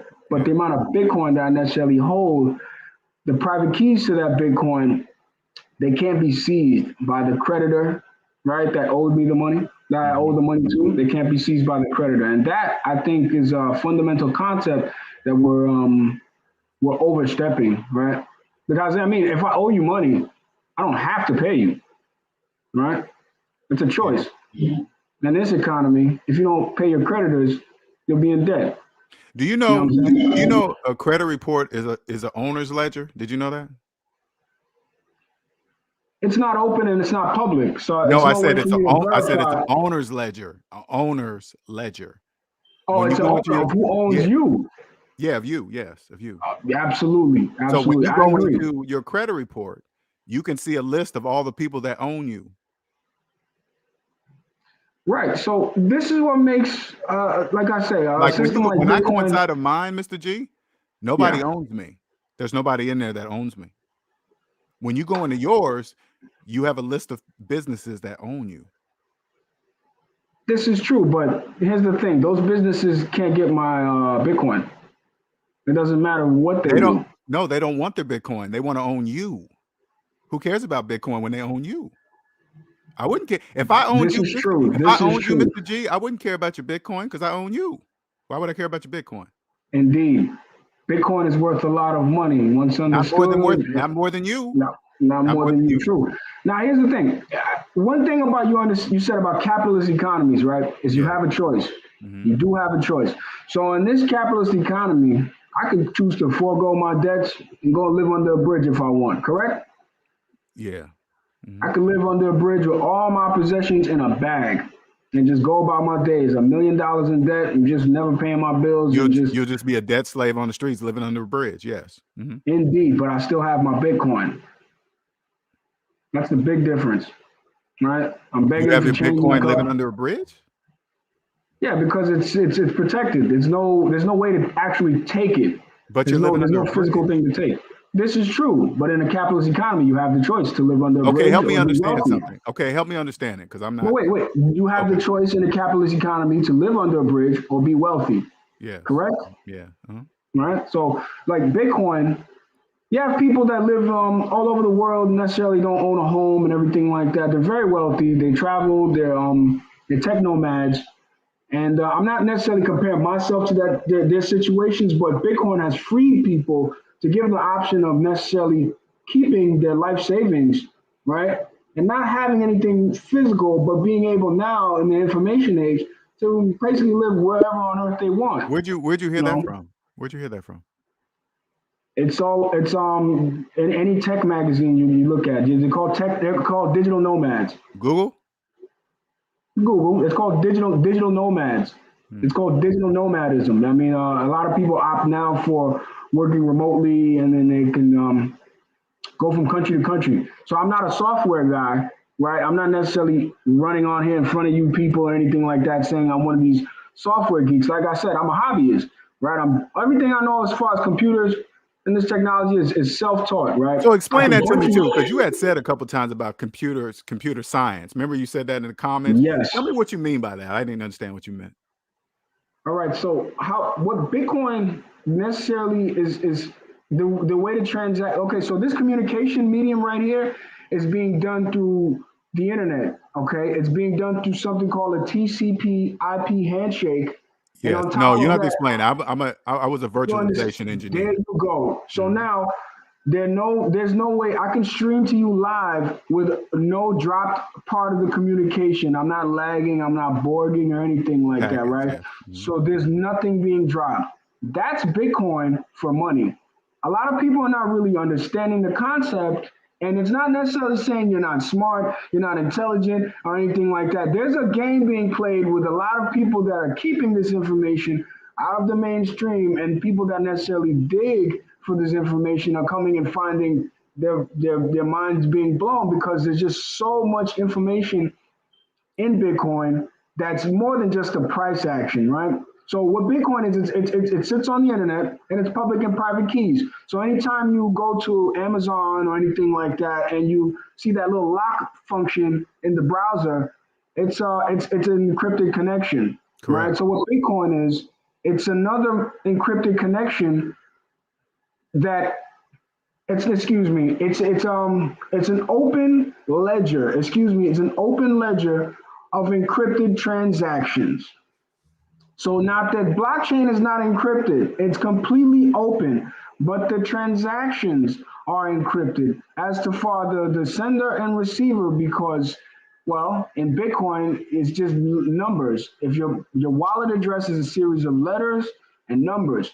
So if my address is BC1T1L4634SMDD453UXY33, I'm not even lying. That's how long these numbers are. But with the power of computers, you can copy and paste and memorize this information. Right, so it's the medium of transmission. That's what's so important. It's the mode of transmission. That's what's so important over here. So, like, Bitcoin it's digital gold, but it's also digital gold with a messenger app Did that you I say can't. digital gold? Is that what you said? It's digital. It's digital gold with a Gold. messenger app. GOLD? You saying Gold. GOLD? Yeah. Digital It's gold. Okay. it's digital gold with a messenger app, right? Mm-hmm. So it can be duplicated. There are 10,000 cryptocurrencies. Is that on the different than market. regular gold?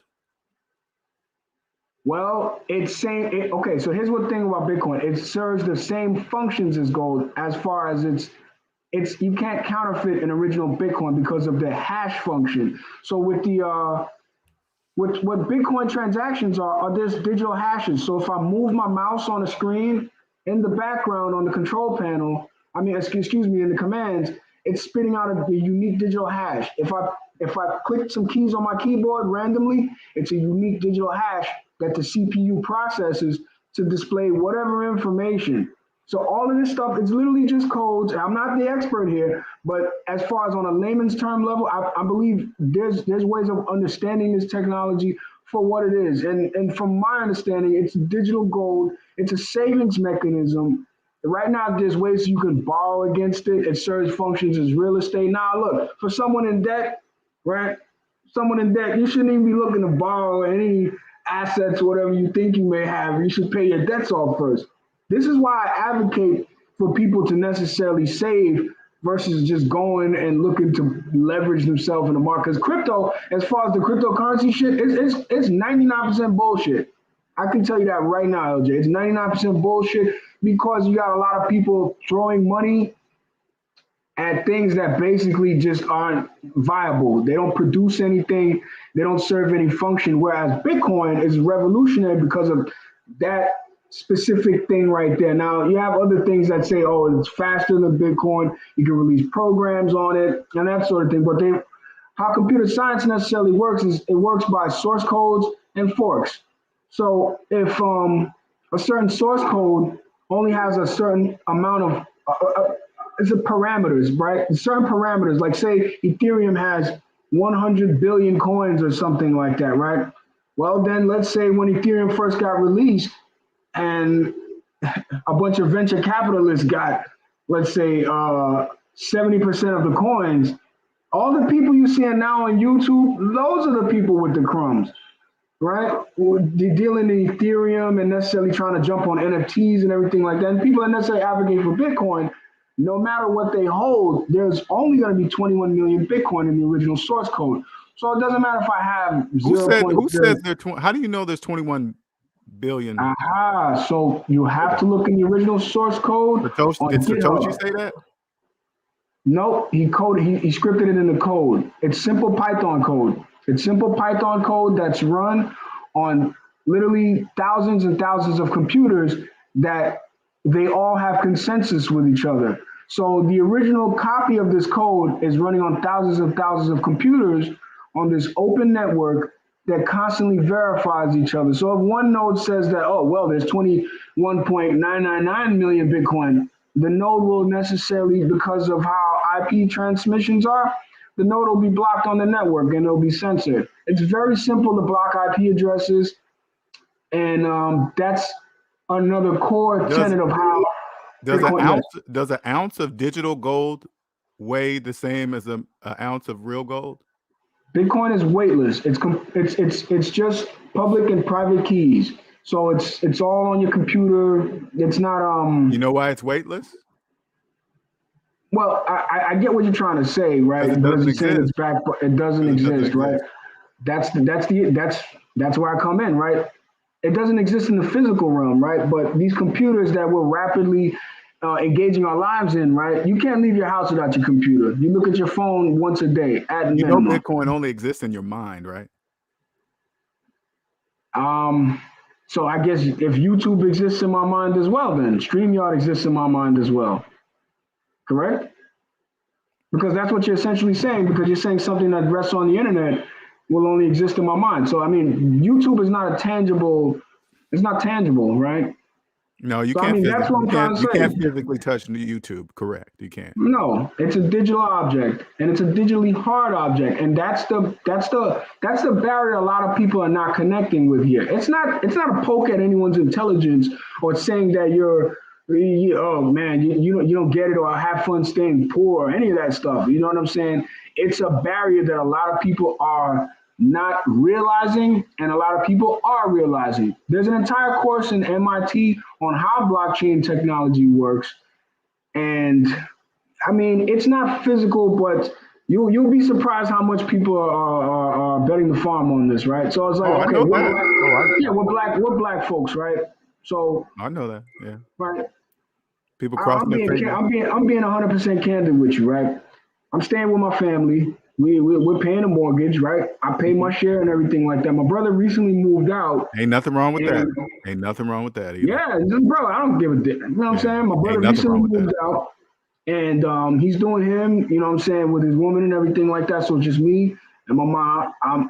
I'm very gainfully self-employed, and it just this crypto thing is just a way for me to save money. Like, bro, I like my thing is I can't put money that necessarily I want to save outside the system in the system, right? Because okay, so gold. How I came across Bitcoin was necessarily the price action, but once I started looking into it further, I found out what it really was and the technology that it sits on, and like how governments really do not like this. I mean, as far as like anybody saying that the government may have came up with this, I mean, they might have shot themselves in the foot. No, right? the central banks came up with it, not the government. Okay. If the central banks did come up with it, let's say the central banks are Satoshi. Satoshi Nakamoto is the creator of Bitcoin. He released the source code and the white paper explaining Bitcoin on a mailing list. A bunch of geeks, not millionaires, not venture capitalists, not bankers, would necessarily have access to this list. Maybe members of the NSA, but they're not the ones that necessarily released it. So he released it on this mysterious this mailing list that maybe like about 40 people came up with. Right, I know, and it sounds crazy because it's gonna be the mind fuck of the century because it's at $48,000 right now, right? Mm-hmm. So let's say 4 years from now. Who says it's at $48,000? By the way, Google. I mean, that's the current trading price, right? So No, if I'm you wanted asking. to buy I'm curious. Bitcoin, Who says it's 48,000? Who says that? Google? okay, how Bitcoin necessarily works and how they can find out the price of it is because Bitcoin, the price of Bitcoin is always goes by who traded it last. So now we have algorithms, right? It's basically how the stock market works, right? Mm-hmm. The stock market is very time together algorithms. I believe I forget the names of them, right? But they're designed by computer programmers and they can match buy and sell orders. So if you can match a buy and sell order, you can get a semi-accurate a, a price of what an asset supposedly is. So Bitcoin is completely digital, so it can be tracked 99% to 99% of its accuracy. When you Because exchange your Bitcoin and turn it into, because I remember you mentioned something. Sometimes you'll do Bitcoin, take 100 and send it back to your family. Are you paying taxes on that? well, here's the thing: I'm not exchanging it for fiat currency, so I'm merely gifting my family members an asset that can't be seized. It's different. So it's now look, the amount of Bitcoin that I'm sending, yeah, it's worth $100 if you sell it, but we're not selling any Bitcoin. It's an asset that you can keep. It's So like when when you you sell give your them, house. so you're saying you're giving them $100 in Bitcoin. That means I'm literally giving them 0.00008 No, that's what I'm asking. When you say Bitcoin. you Yep, gave your yep. family money, you're giving them Bitcoin money. Bitcoin, just actual Bitcoin, not the U.S. dollars that they print from here to another. They print $50 billion a day. So if I was to go to work and work really really hard, make a nice amount of money in one day, right? The government basically just washes over my hard work and savings, just $50 billion, and they give it to whoever they want to give it to, the banks, so they can trickle it down in the economy. That's literally how that's fractional reserve banking. That's not the system that my grandfather came up in, right? So my grandfather be able to afford his house and have all his children and everything like that. That's been taken from us, from people like myself, mostly, right? You have people now that they're pretty wealthy, well off, and everything like that, but they're on a hamster wheel. They have no way of saving in hard assets outside of real estate, and that's another How old are thing. you, Real Mr. Jimmy? estate. How old are you? I am 33. Hmm. So out saving in real estate, right? Right now, real estate is at an all-time high. If you want to save some money or get some money, everybody's telling you, "Oh, put your money in real estate." Here's the thing: most people have never lived in regimes where like the value of your house goes back down to $25,000 or anything like that. We live in the United States of America, and we have a very bad recency bias where we think that it can't happen to us. Right? We have countries like Lebanon, Argentina, and Lebanon, Venezuela, and a lot of other places around the world that they just basically their economies have gone to shit. The people have been locked out of their bank accounts, and the government has gone through a series of actions to basically take over and seize more control. I'm pretty sure you're seeing it now more ways than one where they're starting to tell you how much money you can spend on Cash App. You can take out X amount of money out the bank. They already told us for many years you can only take out maybe like what $3,000 out of your ATM at the branch, right? So it's like it's capital control. It's capital control. So it's basically dulling your senses to what your freedom of movement and money is supposed to be, right? LJ, I'm supposed to be able to give you $1,000, or you should be able to transact and pay me $1,000 for painting your house, right? Right. Now I get it. I get paying taxes, right? I'm not one of these crazy people that's against paying taxes, because in a just society, we're gonna have to pay for certain goods and services that the government serves us. The government serves, we have forgotten that as a society. So I believe that taxes are a necessary part of whole civilizations, right? At some point, taxation becomes theft, LJ. At one point, we have to call it what it is, right? You know what I'm saying? And I'm not a tax dodger, bro. I run a small business and everything like that. I pay my taxes every year, and I don't do much, but it's something, right? And then I'm not running from anybody, but I have to save my money in something that's going to beat the inflation, right? Did And you if say you grab some, taxation is? Did you say taxation is theft? at a certain point, it does become theft, because if the amount of tax revenue is that's being generated doesn't even cover the amount of the deficit. What are we doing here? The revenue that we're generating in taxes, corporate taxes, private income, and everybody below, it doesn't even cover the deficit. Okay, I'm not. It's nobody to blame here. It's not Joe Biden. It's not right. It's not Trump. anybody like that. This has been going on because So it is tell me this. What does it yeah. sound like when I say this?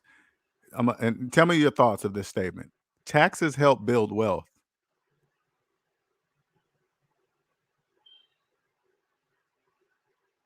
What do you say to that?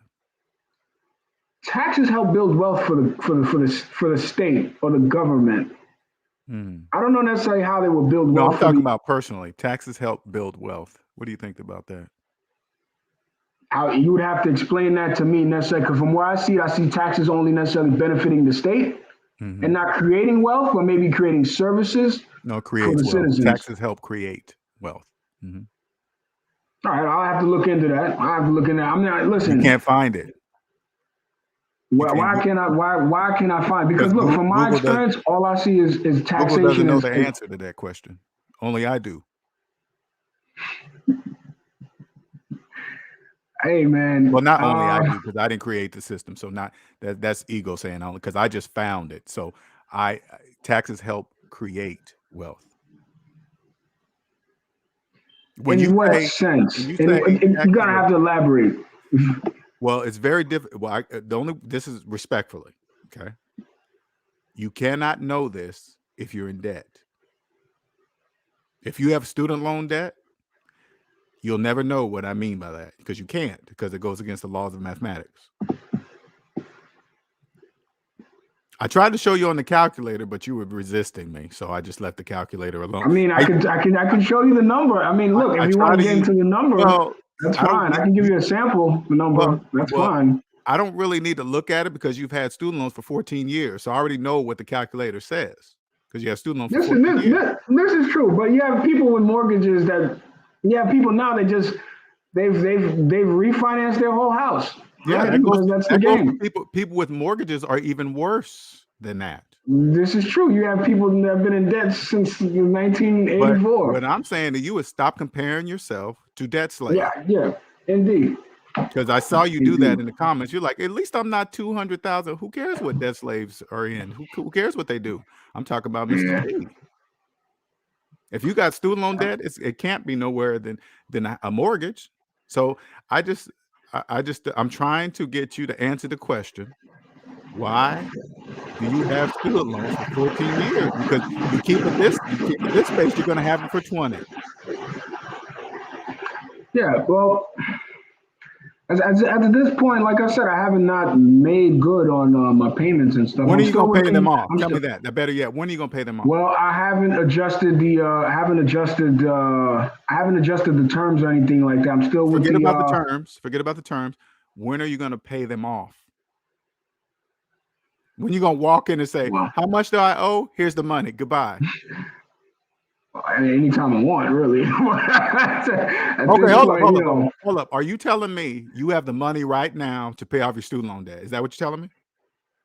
Yes, I do.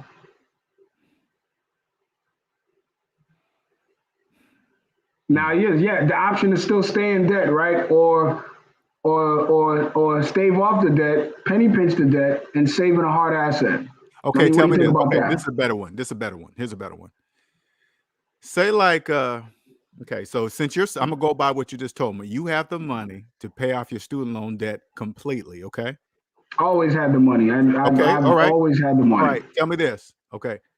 If you paid, now listen to the question closely. If you paid off your student loan debt today, would the math change? Absolutely, it would. No, okay, I'm gonna say it one more time. So say like this. Say like, let's just throw out regular numbers, okay? Say like you had 20,000 in the bank, okay? And your student loans were $10,000, okay? 20,000 minus 10,000 is 10,000, okay? Yeah. If you paid off your student loans, would the answer change? No. It wouldn't change. Okay.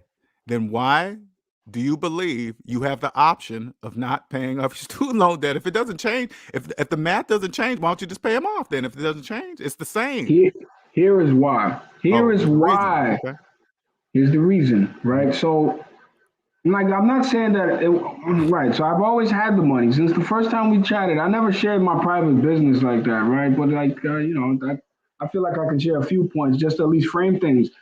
And so, as far as saving in a harder asset that's guaranteed to accrue in value, and let's just all out say a dollar value over time against what I already owe, which is going to stay at the same amount, same number amount. It's not going to accrue in interest if I remain in good standing on the loan, right? I haven't necessarily deferred the loan or anything like that. I'm actually making payments. I got small payments going over there to the creditors and everything like that. What about the interest? That, What about the interest accruing on the student loan debt? What about that? well, the interest necessarily it hasn't been accruing. It's basically just been paying it off. No, they've had surely. they've had 14 years of interest on you. What do you mean? This is true. This is true. True. This Yeah. is true. Yeah. This is true. Mhm. Now, look. Like I said, Have you added up 14 years of interest? Have you added that up yet? I haven't even gone that far, but You should do that. as far as You should do that. You should add I up should do 14 that. years of I interest should so do you can that. see it with your own I eyes. should do that. This is true. You got to see with your own eyes 14 years of interest. Well, all right. Well, let me just explain. So, as it's just only recently that I've started to come to, like basically like come out of denial as far as like, yeah, you owe debt and everything like that, right? So this is not yesterday. This is a few years now. I've become more mature about my financial situation, and so I've started making good on it, right? So then here comes things like Bitcoin, right, where we see the value of this thing as far as like anything in history, it's appreciated in value, right? So I'll give you an example. How much interest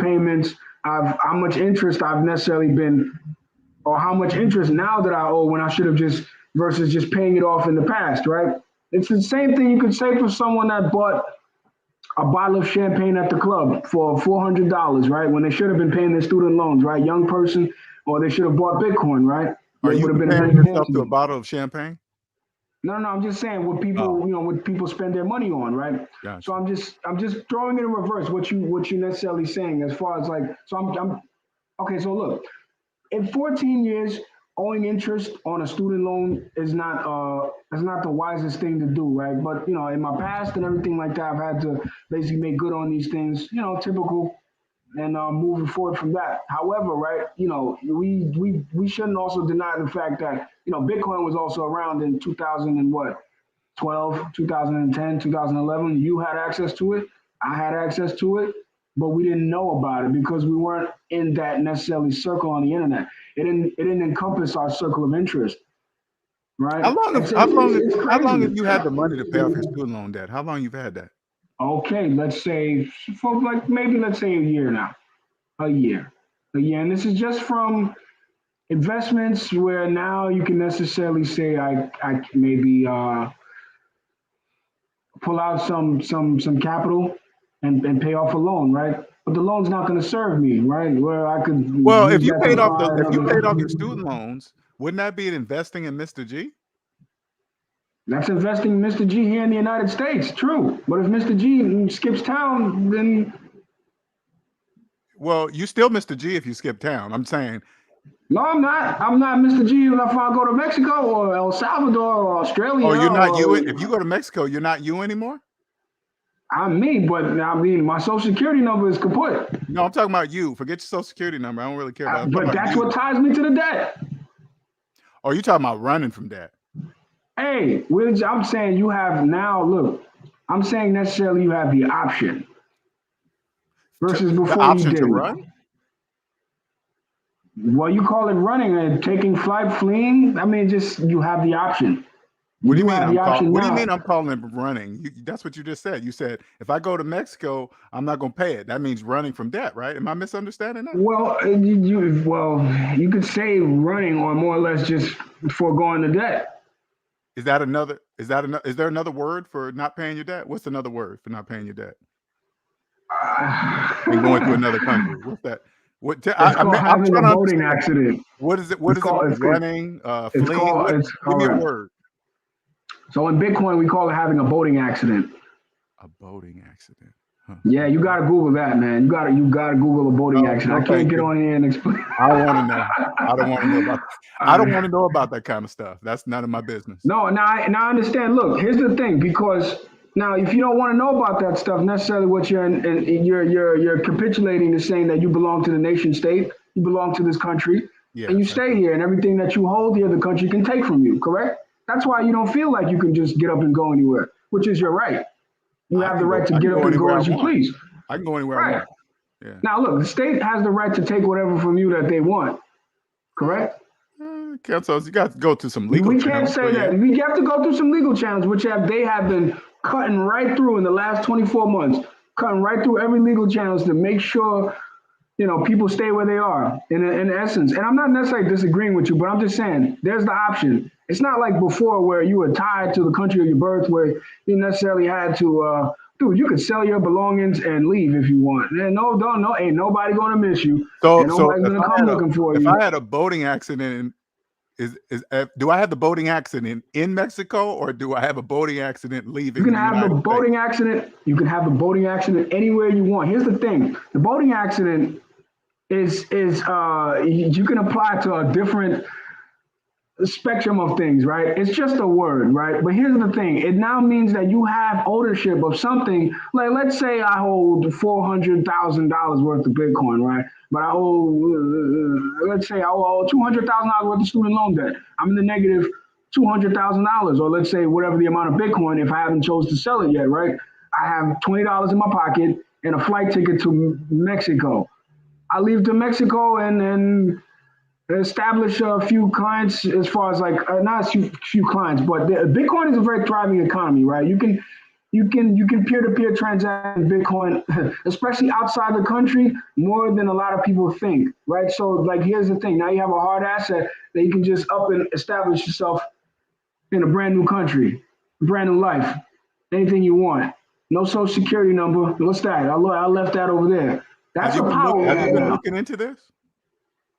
It's I said, have you been looking into this? Well, it's not necessarily saying something to look into. It's just it's something that dawns on you. Put it like that. You don't have to look into it. It's something that dawns on you once you realize you can own your own money and spend your own money, and you don't belong to the system anymore because you're private. But people in debt don't have any money.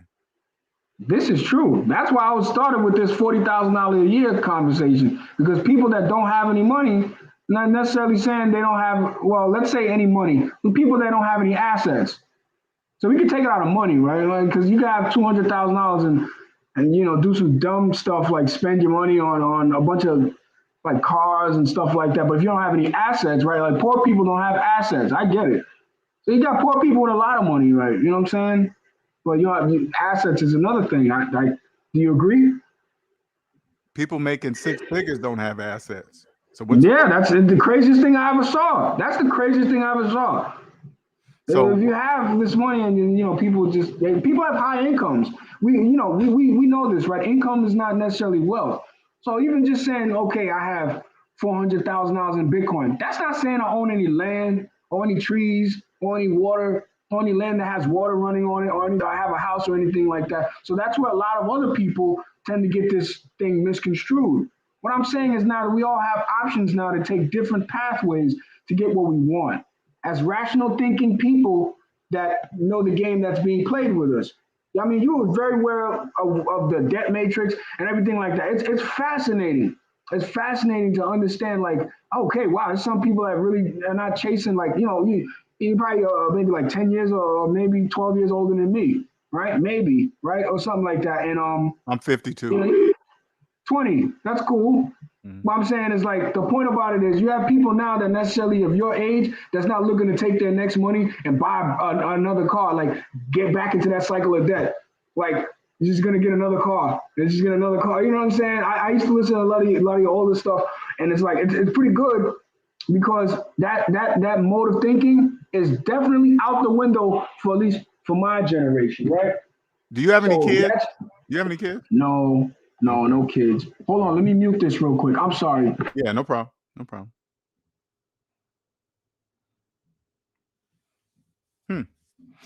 Interesting. Okay. I know you guys want to see my facial expressions, but I ain't shaved. I can't get on camera today. I know you guys dying to see my facial expressions, but just imagine. That's all you guys just imagine. Just use your imagination.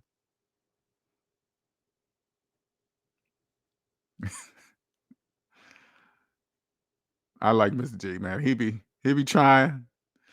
He goes back and forth with me on comments, on videos and stuff like that. And I always just ask him the same question. Man, you pay off them student loans yet? Nope. Sure haven't. I mean, exclamation point. Proud too. Nope. Sure. It's like, and I'm just saying Mr. G because he's on here talking now, but there are people, when I say you went to college for 4 years, but you're paying on your student loans for 14 years, that doesn't explain that to me. And it's usually an explanation found on Google. You know, it's like, you got to remember, Google is a collection, and the majority of people are in debt. So it's a collection of debt slaves' thoughts. It's a collection. So they Google and say, hey, look at this. This is the answer for that. Yeah, look, this is what they say. This is the average. This is who said that? Google? Who put that up there? I don't know, man. I just found it. That's just, you know. And I don't get me wrong. Let me tell you something, Mr. G, and you're on mute too, by the way, so you know. You got to understand this, Mr. G. Without people believing that they can, if the majority of people understood that they can't, we need those people to believe that they can invest while having student loan debt. That's important. That's very important to capitalist economies, because in order for a capitalist economy to work, the majority must be in debt. This is true. I agree. And by you believing that you can invest, by you believing that you can invest while having 14-year-old student loans, that is important to the capitalist economy. That is very important. That makes people like me comfortable. I can live carefree. I don't have no stress. I can do whatever I want, you know, because of it.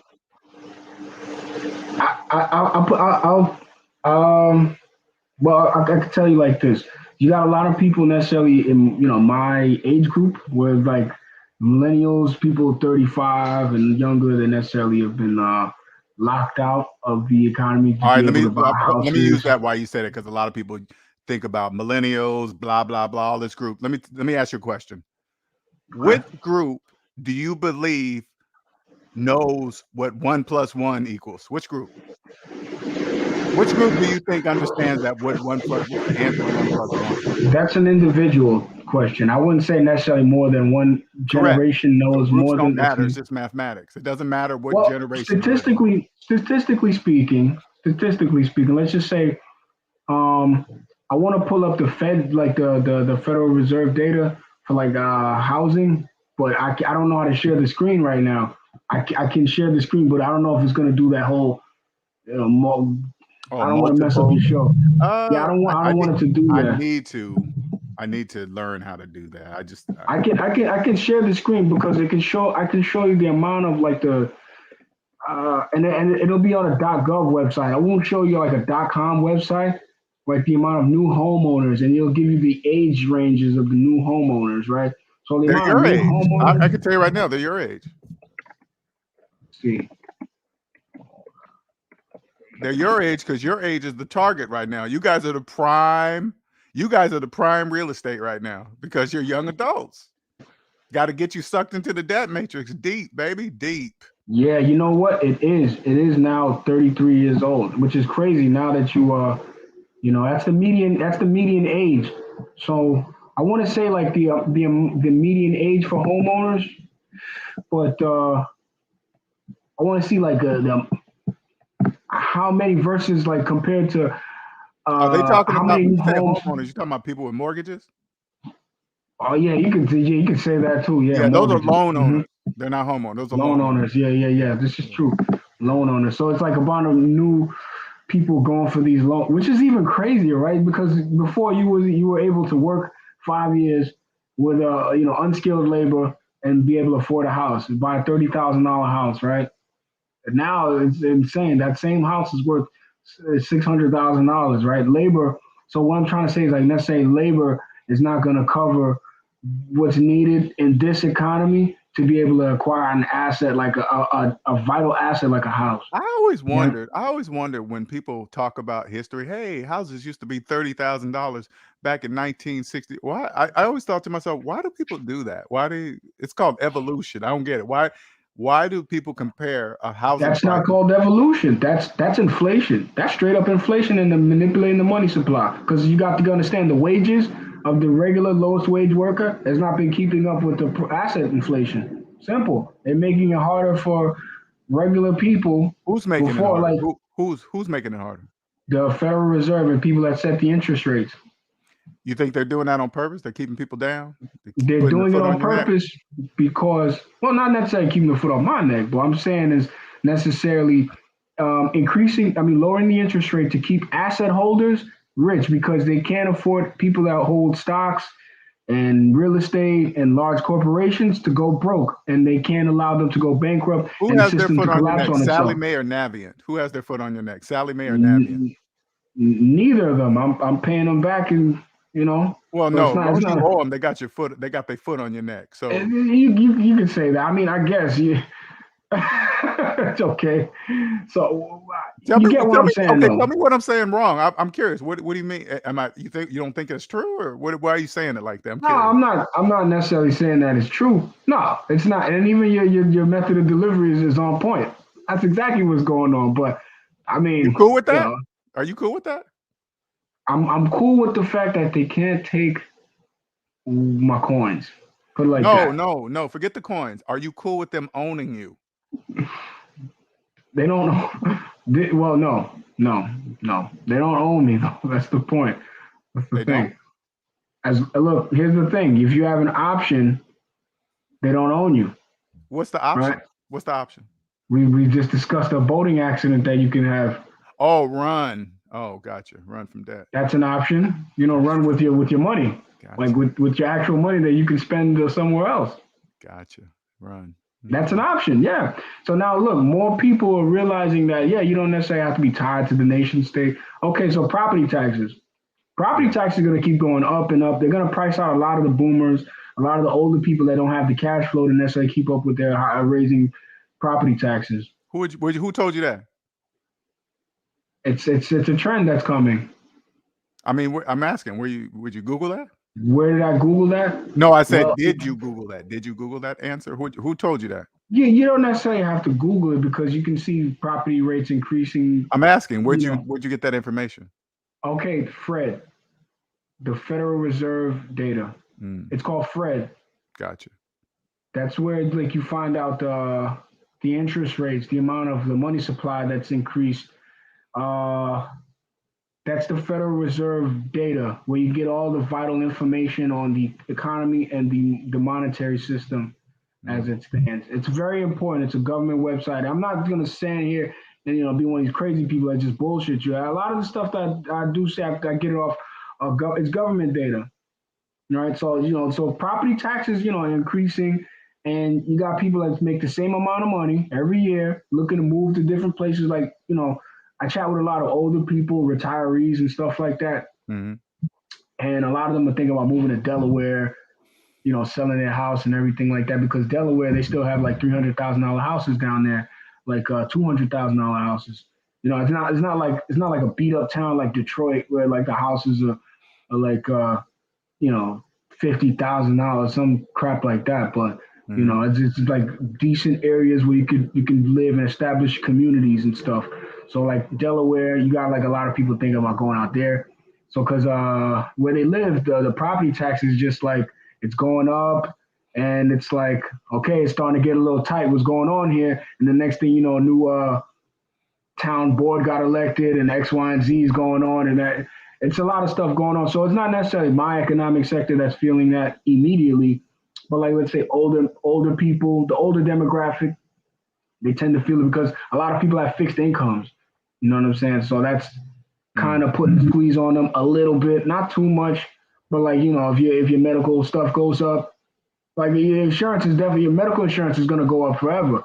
If your house gets robbed 5 times a year, your insurance is going to go up. You said robbed 5 times a year? Yeah, That means if you're your living in house the gets- wrong neighborhood. Time to buy a different house in a different area. I mean, well, you can't buy a different I body. wouldn't live there. If my house got robbed, that means I'm in the wrong area. That means I got to move. I was discussing like the health insurance. Like say like with older people, they got the health insurance is guaranteed to go up. That's like something that's, you know, it's guaranteed to go up because your health problems increase as you get older. And like, yeah, you can get a new house, but you can't get a new body, right? So it's like the fixed income crowd, it's coming for them too. I'm but just 52 a and that's little not slow. true. I'm 52 and that's not true. I'm sure you're healthy, you take care of yourself and Correct. that sort of thing, which Correct. is which is not that common. You know But it's a choice, right? Isn't that It's a choice. It's a choice. It's like It's a choice. just like trusting the calculator is a choice, correct? I believe in not trusting the calculator, man. You said what? What'd you say? I trust the calculator. Okay, it's a choice, right? It's the choice. But paying on student loans for 14 years, you don't trust the calculator. Because you went to college. You went to college for 4 years. Hey, you got me there, man. 4 years. You went to college for 4 years, but you're paying on your student loans for 14. Why? Okay, listen, and this is a serious question. Why would you go to a college for 4 years and pay on it more years than when you actually went? That's not the best decision. Well, as this is just a lot of things that just been dawning on me recently, right? So it's just it's about pivoting and making good on a lot of what I gotta take care of as far as like the debts and everything like that. You know, not to be too candid about my info, you know what I'm saying? But I've been making good on it, and I'm looking to make some positive action in 2022 as far as that's concerned. You saw that I went live on my Credit Karma, right? Did you see that video? No, I didn't see that video. I didn't necessarily see that video. I went live and logged into my Credit Karma for everybody to see. Anybody can go watch it. Have you ever seen anybody on YouTube do that before? Nope. No, and now there's 37 million people on YouTube, and I'm the only one that has done that. You ever wonder why that is? Yeah, a lot of people are lying. Right. Right. A lot of people. You know why they don't do that? Because they're not free. They're not That's free. why I'm the only one on YouTube that has done it. That I can make a claim. Listen, I'm making a claim that nobody has ever done that except me. Why? You got to think to yourself, Mr. G, why is that? Why is LJ the only one that went live on his credit report? Why? Don't that make you curious? I'm curious. I'm just asking you seriously. Don't you ever just wonder why would he be the only one on YouTube to do that? Well, I mean, I haven't necessarily seen that, but it does buy you a lot more credibility, right? Because a lot of people necessarily, you know, they talk it, but they don't necessarily walk it. So they're not necessarily willing to show you the anybody that tells me about Bitcoin, you know, first thing I'm gonna say, let me see a credit report. I'll show you mine if you show me yours. I'll believe every word you're saying if I can see your personal credit report. That's what I would say. What if somebody? Hey man, check out these white papers. Okay. Check out this book. No, I just want to check out your credit report. Don't show me. Don't point me anywhere. Don't send me no links. Send me the link to your credit report. That's what I want to see. Fair enough. Fair enough. So what I'm trying to say is that so basically what, you know, my whole argument is that it's a technology necessarily that's outside of a lot of our normal realms of thinking. And you know, and well, what else I was gonna say? Just I love your stuff, man. That's all I can say. We agree on a lot of major points as far as like the. Hey, show us your credit report. I can share the screen. I got no problem doing that. I'm pretty sure I can pull it up. Let's see it. Share the screen. See, now, look, let's log into your Credit Karma. Let's see. That's something I'm willing to share because I'm definitely not willing to share. Okay, I did not. Definitely not willing to share the Bitcoin stuff. Huh? No, I want to see the Bitcoin. Definitely not willing to share. Credit report. Yeah, because that's more important. because if let's see, so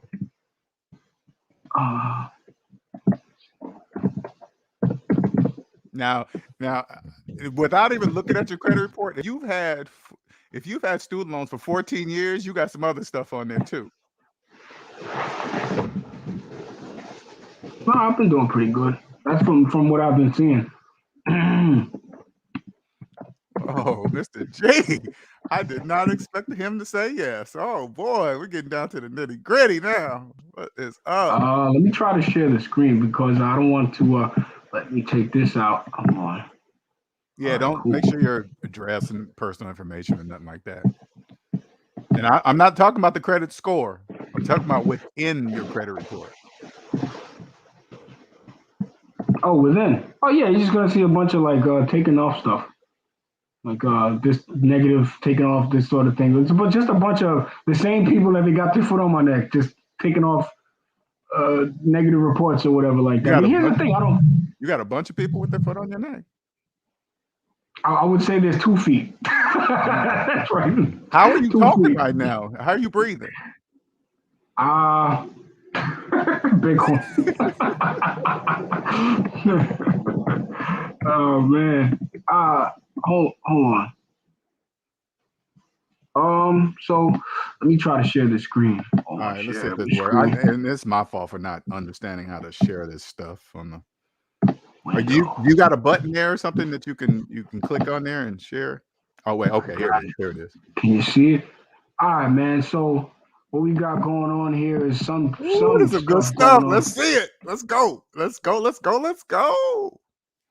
think there's something with the website where it's just like so I think the server is down or something like that. But dude, I got no problem going in there. It's a server issue probably. Server issue. Not my fault. Yeah, that's usually like if they're working on something or they're trying to go through their X, Y, and Z. Oh man. Yeah, I don't know what the deal is with that either, man. But how long has it been like that? How long they had server trouble? Huh? Let me try it one more time. How long has Credit Karma had their server issues there? I don't know. It's just like the second time I tried to log in. Credit Karma, get your shit together. Yeah, they need to get their stuff together, man. Yeah, stupid Credit Karma. Something going on. Well, I mean, now that we got the screen shared, I think you gotta share. Cancel Christmas. I thought I was about to open up a Christmas gift. Cancel Christmas. Let me cancel this right now. Cancel Christmas. Cancel Christmas, man. That's like, hey, here's your Christmas present, but you can't have it. See ya. Bye. But look, I tell you what, I'm not gonna try to hide it from you, right? So I'm not gonna come on here like one of these people that's all fancy and acting X, Y, and Z with it. Yeah, it's just you know, I'm true to what I know. You know what I'm saying? And like, right, if I was to tell you like, yeah, I got $1 million in a Lambo parked in front of my house, you know, right? I could tell you that, but then if you know, I'm not willing to show you what's under the, what's in my financial. People do that. They're doing that all over this internet. That's normal. That's normal on YouTube. Everybody got Lambos and Lamborghini trucks on YouTube. Everybody has that. Terrible. You know, I mean, okay, so as of right now, I mean, I can show you some other stuff as far as like when you want to check out some Bitcoin stuff. I don't want to tell you to show. I know you want. No, I want to see your credit report. I want to see Bitcoin. I think it's pretty easy to share the screen. Let me try it again. But I mean, if you want to share anything with your Mr. G. No, listen. Credit report first, and then I'll look at your Bitcoin. Oh no, we're not looking at that. That's not what we're there for. I said the credit. You can look at all of that because that system. I'm no longer worried about this system.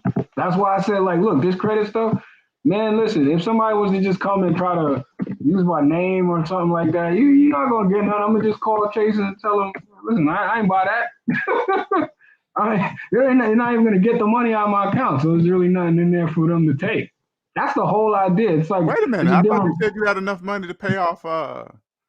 This is true, but here's the thing: to cover like debts. But like, okay, so I'll give you an example. See what Amazon necessarily does, or like wealthy people, they'll take their assets and they'll leverage them against their debt. So if I have an asset, you're talking business. Okay. You're talking business. I'm talking business, but this is still finance. Still finance, the business of yourself. We're talking. When I talk about your credit report, we're talking about personal finance. We're not talking about business finances. Okay, fair enough. But that's just how I view things. Well, I'm gonna say this to you too, so you can understand. Debt slaves don't know the difference between business debt and personal debt. They think it's the same, and it's not.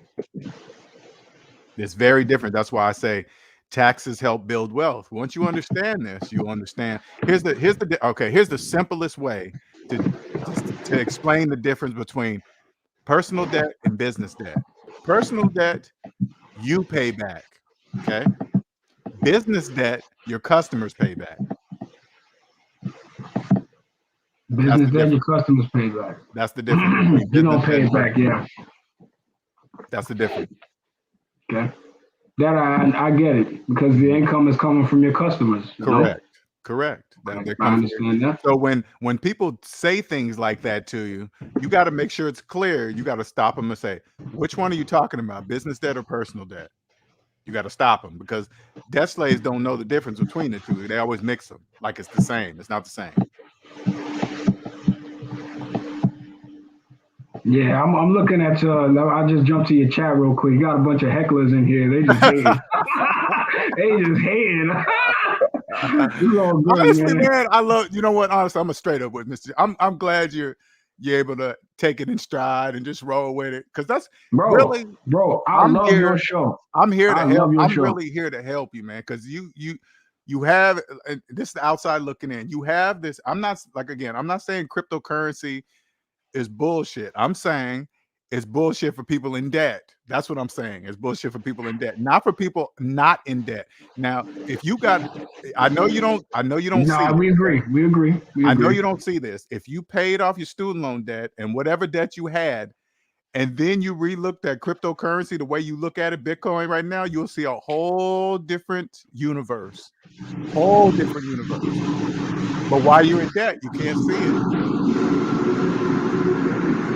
You know what? I will have to get back to you on that, because that I'm not going to disagree with, because if you're necessarily completely out of debt, self-sufficient, you got a good you have a good system going as far as your cash flow, everything is in the positive and the black, you will look at things a lot differently. Yeah, agreed. That's not even a stretch. But why, if you got the money, why are you so nervous to pay off that student loan debt? Don't you just want it out of your life?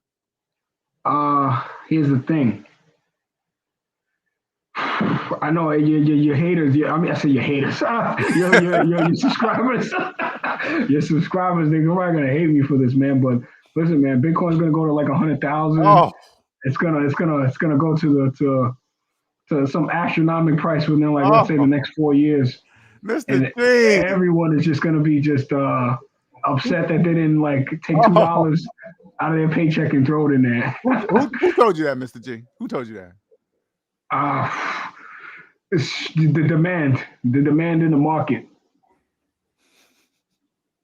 That's all. Woman got something to say to you. What's up, Randy Woman? Or questions? Hi, can you hear me? I can. Yeah. Hi. You sound kind of far though, Randy Woman. I'm not sure if you're not close to the mic or something. Oh, well, honey, hold on. I will fix it. Give me a second. Yeah. Hold on. We will get it together. Mr. G, I want you to invest in yourself first. By first removing all the feet off your neck, okay, so you can breathe, because it's cutting off oxygen to your brain. Because you're saying things that are not making any mathematical sense. So it's cutting off oxygen to your brain, because them feet on your neck.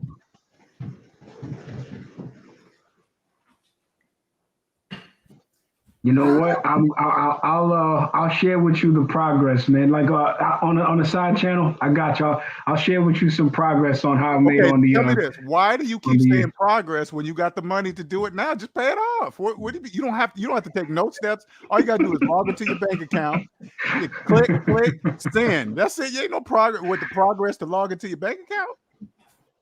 Oh, wait a minute. The servers are down at your bank.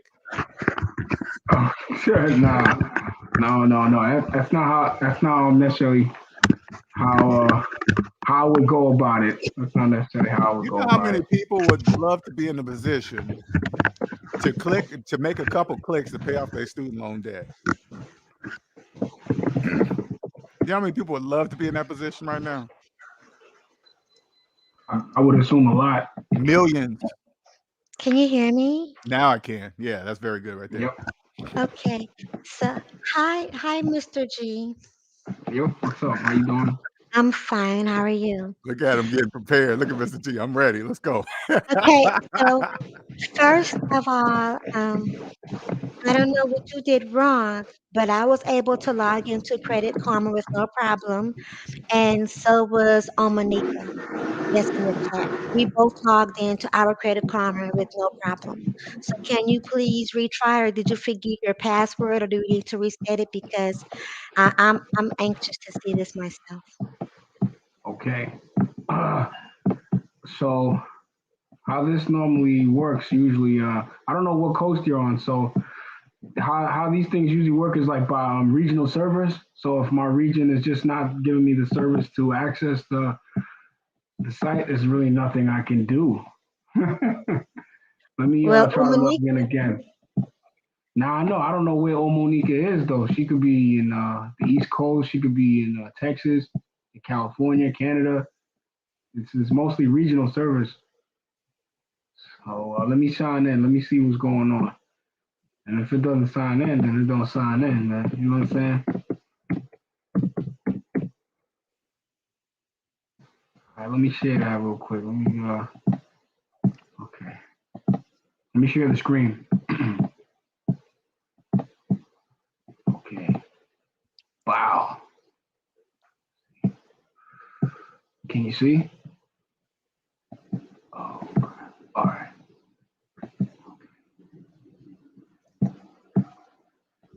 I know y'all can see.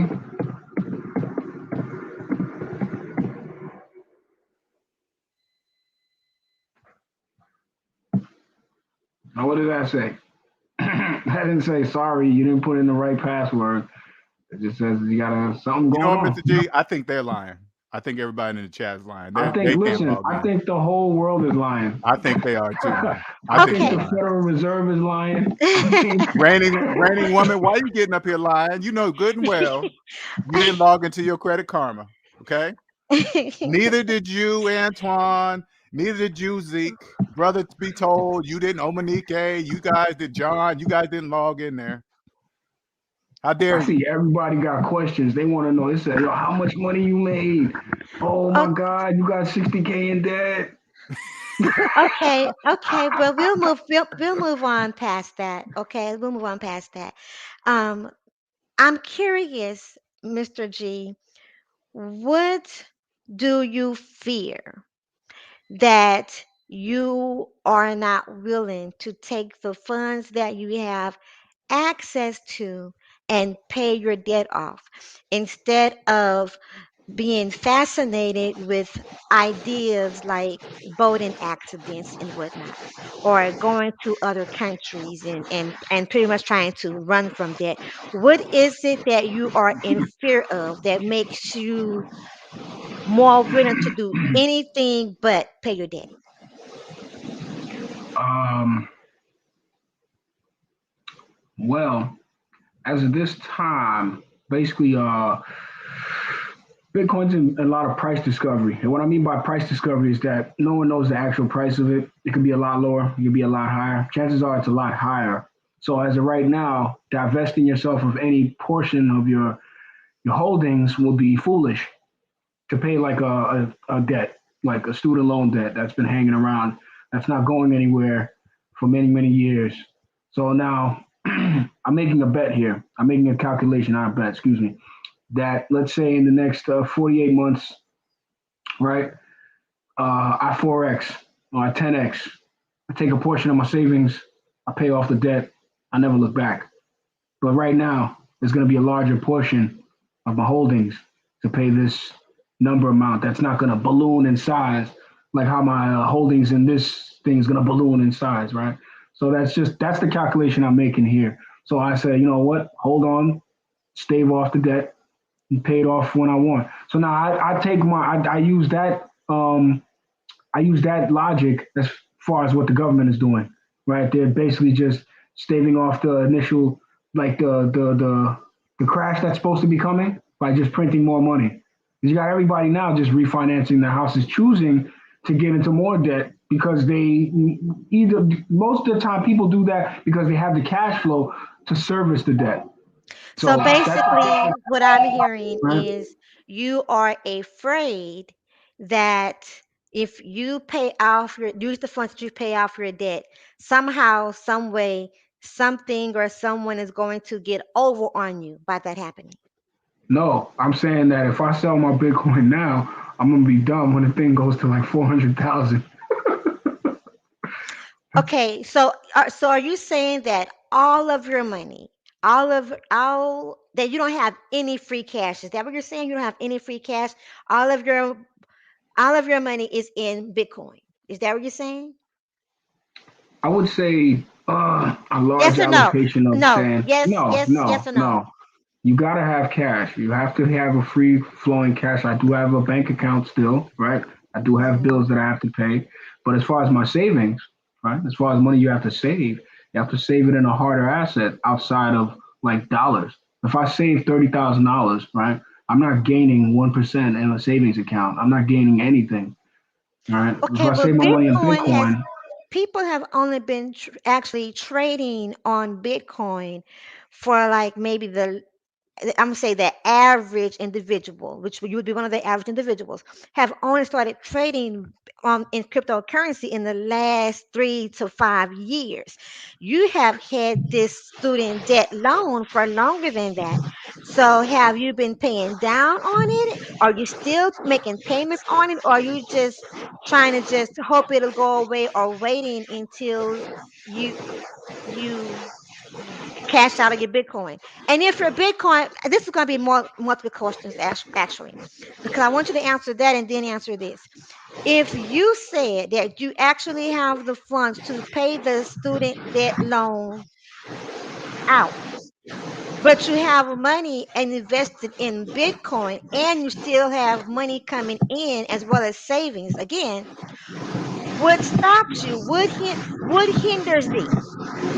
What hinders thee from paying the student debt and then keeping your money that's invested in Bitcoin, keeping your eye on that, and continuing to use the money that you're getting in from your job or your business or whatever you have going on here, your income?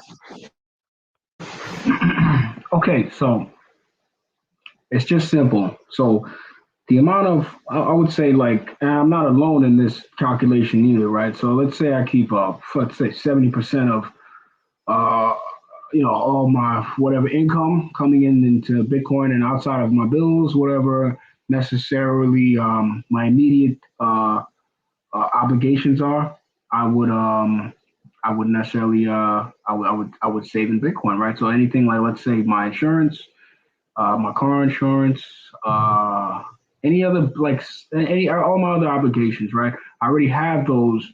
Um, I make sure I take care of those already ahead of time, so I don't party. So it's a lot of the money that I would necessarily be taking and using on other things I save in Bitcoin. Now, as far as any debts that I have, any existing debts that I would have, I'm making the calculation. It's my decision to forego, not saying to not pay them, because yes, I am in good standing.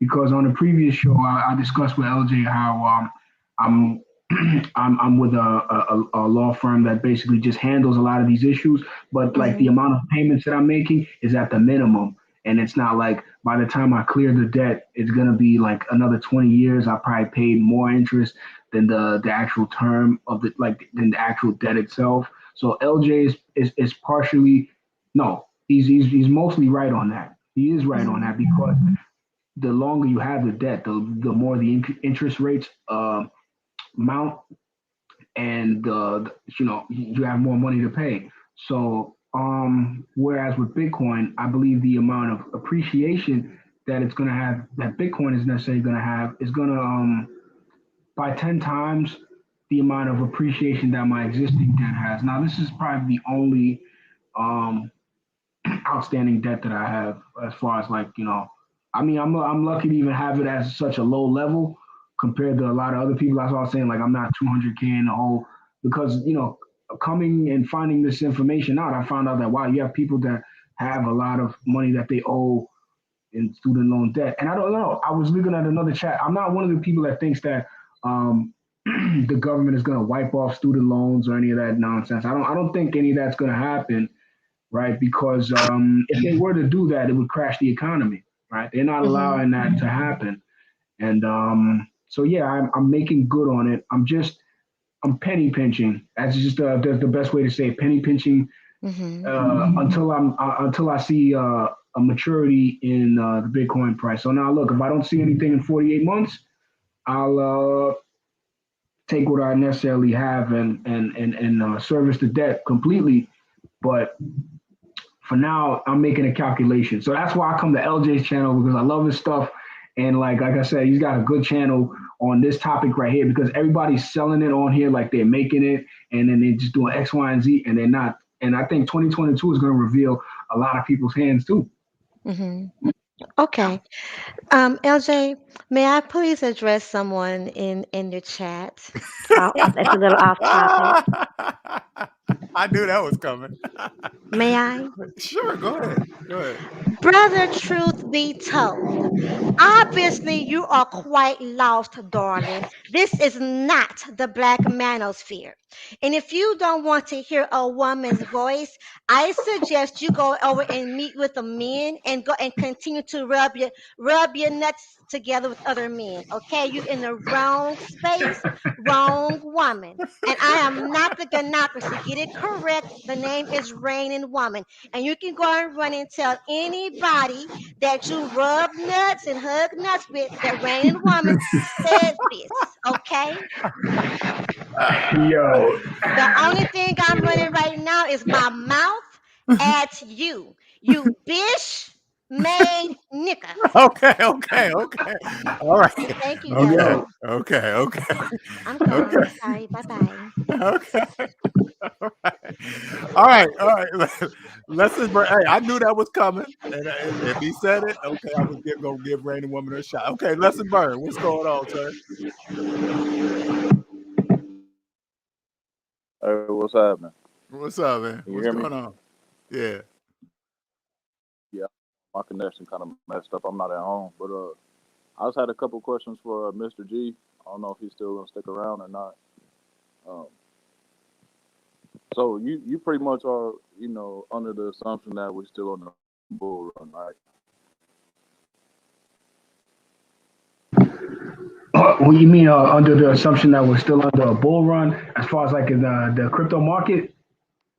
Yeah. I'm talking mostly crypto because I mean I do mining and stuff. So Me too. Yeah, me too. Same here. It's that's like a hobby on a hobby level, not like anything serious. But as far as like, do I think there's a bull run still happening? Yeah, I think so. I think it's a lot of orchestrated media stuff going on to keep people away from what's really going on with Bitcoin. Right, we got a whole country that's buying like 150 Bitcoin at a time, right, for their people. That's pretty big. Nobody wants to talk about that because we live in the bubble over here in the U.S. Right, I think everybody wants to keep. Yeah, I just think I don't think El Salvador is pretty much a third world country, so I don't think they really are leading the charge at anything. But do you subscribe to the Plan B stock to flow model? I think Plan B is like a crook. But the stock to flow, it's like the $100,000 as far as like it's supposed to be an average within this bull cycle. So we're like 48. We're below the average. So like let's say December or like let's say January 2022, if we're above 100K, so then we're above the average, right? So the average for like the next 18 months is supposed to be 100K. So that's where everybody gets like it's like we're supposed to be at $98,000 a unit right now, right? But it's not. It's at 48,000. So a lot of people are just saying like, oh, Plan B is like a crook or whatever like that. I never took him for anything he said face value because like a lot of the a lot of the forums on Reddit, they broke down like the stock to flow, and a lot of those price points, they're just averages. You know what I'm saying? You could orchestrate Bitcoin by taking a large number of Bitcoins and putting them on an exchange and scaring people out the market. You know what I'm saying? And I'm not talking to a crypto rookie here. I know that. You know what I'm saying? So I don't subscribe to Plan B specifically. And LJ, what we talking about is Plan B is he's like an anonymous institutional investor that basically has been right about Bitcoin's price action for like the past 2 years. So Oh, every month, is that a YouTuber or somebody? Is that no, he's not a YouTuber. He's like a Twitter personality. So a lot of the stuff you're not gonna get on YouTube. Like you're gonna find a lot of the quality crypto information on the yeah. internet, like Bitcoin Talk, Reddit, and Twitter. So like a lot of the long form articles, a lot of the good stuff is on Mhm. Twitter and Reddit. You know what I'm saying? So he's mostly on Twitter. He's a Gotcha. Dutch institutional investor, and the guy's anonymous, so we haven't seen his face. And basically, he's been predicting the price of Bitcoin, like he's been Maybe that's predicting it. Satoshi. Maybe that's Satoshi. No, it's not Satoshi. I know it sounds. It's Wait a minute. Well, hold up. It could be him. Everybody It in could the be him. crypto game It is could. anonymous. Why are they trying to be It, secret? Why don't they just show themselves? I don't get it. okay, so now here's the thing. You don't have your crypto is basically your address, right? So you LJ necessarily you could be holding you could be trolling all of us right now. You could have 4,000 Ethereum on a wallet, and you could just be sitting here playing with us, seeing what we're gonna say or whatever like that. So that's necessarily your right that you have, your God-given right in crypto. It's one of the main tenets of crypto is that you don't have to reveal your identity or your funds, right? It's the beauty of crypto. I could be a millionaire and you don't even know, right? Versus this culture that we necessarily have of like conspicuous consumption. A person with a big house necessarily means that they have a lot of money. And if someone with a big house tells you think this way, people tend to think that way because, well, they have a big house. They must be smart. Well, You know what I'm saying? that's definitely. Oh, go That's ahead, a Mr. that's Martin. like that's one of the worst things we got in our society today. So then we take all these social cues from like celebrities and like rappers and stuff. It's like it's the strangest shit ever. It's like nobody, no other nationality or no other group of people take advice from celebrities except us. It's like it's the strangest thing ever. But like, and it's not like just uh celebrities and just black culture. You could say like in other countries, just rich people, well-to-do people, right? Just everybody wants to be like them and everything like that. So now we have a way of you can be anonymous with your money. You don't have to. Some people really want that. Some people really want to be rich and wealthy and not reveal who they are, right? You know what I'm saying? And trust me, it's gonna be a luxury in this future that we're going to have privacy. You know what I'm saying? As far as where the money is going and everything like that. Have you heard about CBDCs? Anything about central bank digital currencies? You talking to me or Lesson Burn? Yeah, yeah. Lesson, you too, man. You ever heard about anything about CBDCs? I'm pretty sure you have. Yeah, I know about that, but it don't Mm-hmm. affect me. No, no, I'm not I saying that's necessarily. Is that the central Not, bank's version of crypto or something? yes, it is. So, like, basically, they already tried to implement it in this last little stock market crash that we had in 2020. Yeah. They had it in the CARES Act. It was in one of the pages that they said they were going to try to implement a digital currency, right? But there's really no way at this stage in 2022. There's still people without cell phones, right? There's still people that are not connected to the internet. As strange as that sounds, there's still people that are not 100% ingrained in the system. So I think for something like this to happen, for them to really implement things like CBDCs, it would have to be a generational thing. Like let's say the year 2028, when let's say like I don't know. They 50% of the have to globe change laws. is I'm sorry. They have to change laws for that because it's in the Constitution that Yeah, that's the what I'm U.S. also saying. Yep. Yep. Treasury. What you're saying is right. They will have to change. They will have to change the laws around the Fed and the Treasury for them to bring in the CBDCs. And so like I'm saying, like so last year, they passed all these emergency laws and everything like that.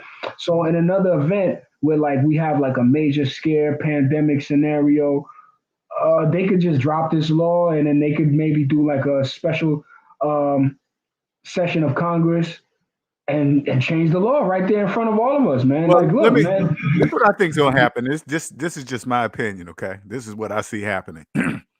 They put cryptocurrency out there to see what people are going to do with it, see what they do, see what they don't do, see what they believe, whatever, right? And I believe the central bank's going to come out with their own currency and outlaw the rest, just like they do with paper money. You can't come up with your own paper money, right? You can't do that, right? You can do So that. they're going to You outlaw. can't outlaw. You can outlaw Bitcoin, but you're not going to stop its use. Listen. Well, you can outlaw cocaine. You can't stop its use either. I'm saying this. They're gonna And there are people now that start established businesses off of cocaine trading here in America because today. paper You money. got people that establish a business distributing cocaine from their country, and they live here in America No, but with all their I'm own saying is restaurants. cocaine is illegal. That's all I'm saying. Cocaine's It's illegal. illegal. Yeah, it's listen, it's 100% illegal in both the countries, but Right. there's still established, respected businessmen here in America. No, I understand. I'm just saying what I'm saying is this. I believe that they're going to establish, they're trying to see what people are here doing with cryptocurrency, what to do, what it don't do, what they like, what you guys will do. And then they're going to come up with their own cryptocurrency and outlaw the rest. And you can't do anything about it. They just make the law and say it's illegal. All other cryptocurrencies except ours, just like they do with paper money, because paper money, honestly, is kind of in the way, right? Because you can put it, you can hold it, you can hide it, you can whatever, but you can't do that with digital currency. You can't hide it. That's the last little bit of privacy we got is Correct. cash. Correct. And they're trying to ban it because you got crazy people that's, get this, don't trust the government. You know what I'm Well, saying? They stash well, cash, think about you it. know. Their trust in the government is irrelevant. Okay, if you don't trust It it, is you're gonna have to irrelevant. It leave. is irrelevant. You're gonna have to It, leave. it, If you don't like it it, leave. Right? That's what it is.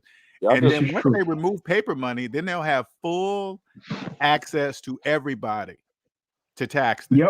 Yep. Because that's how it works. And let me explain how that works real quick. So they're most likely, these digital currencies, they're gonna come on your phone. You download a wallet, and basically now it gives the central authorities even finer control over everyone's individual accounts. So there's a channel that I follow on YouTube. His name is George Gammon. He talks more in detail. His name is George Gammon. He talks all about the CBDCs in full detail and the three methods that they were implemented versus the direct from the central bank to the user or the central bank to the commercial banks, right? Or a hybrid mix of the two. Because at this point, if they were to come out with CBDCs, they don't need the central banks. They don't need Chase, Wells Fargo. They don't need none of that because they're just a middleman. No, It's all, you're using two different terms. Wells Fargo is not a central bank.